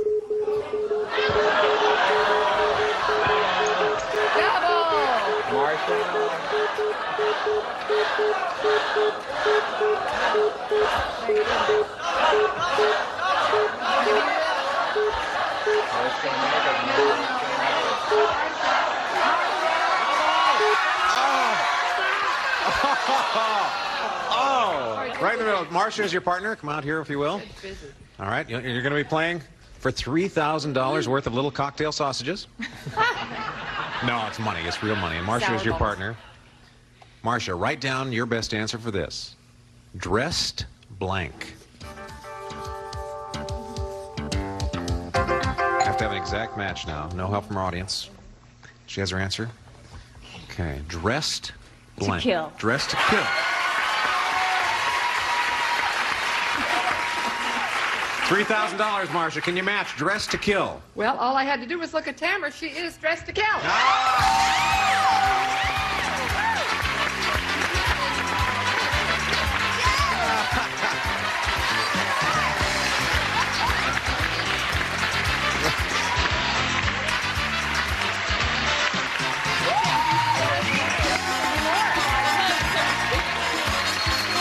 Good work. Good work. You come back as our champion. We'll talk about that in a moment. Please stay with us, folks.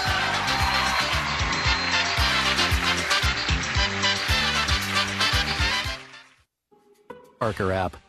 See, Tamara, it's totaling up now, $5,550. Fabulous. And you come back as our champ on the next show. So we'll see you then, folks. Bye-bye. Departing contestants will receive Advanced Formula Centrum, a high-potency multivitamin multi-mineral formula with beta-carotene. Centrum, more complete from A to Z. Koala Springs blends sparkling natural mineral water with exotic fruit juices from Australia. Deliciously refreshing. There's nothing quite like a koala. Magnavox, portable stereo AM/FM dual cassette recorder is smart, very smart. Its turbo bass generator gives it great sound performance, furnished by Magnavox.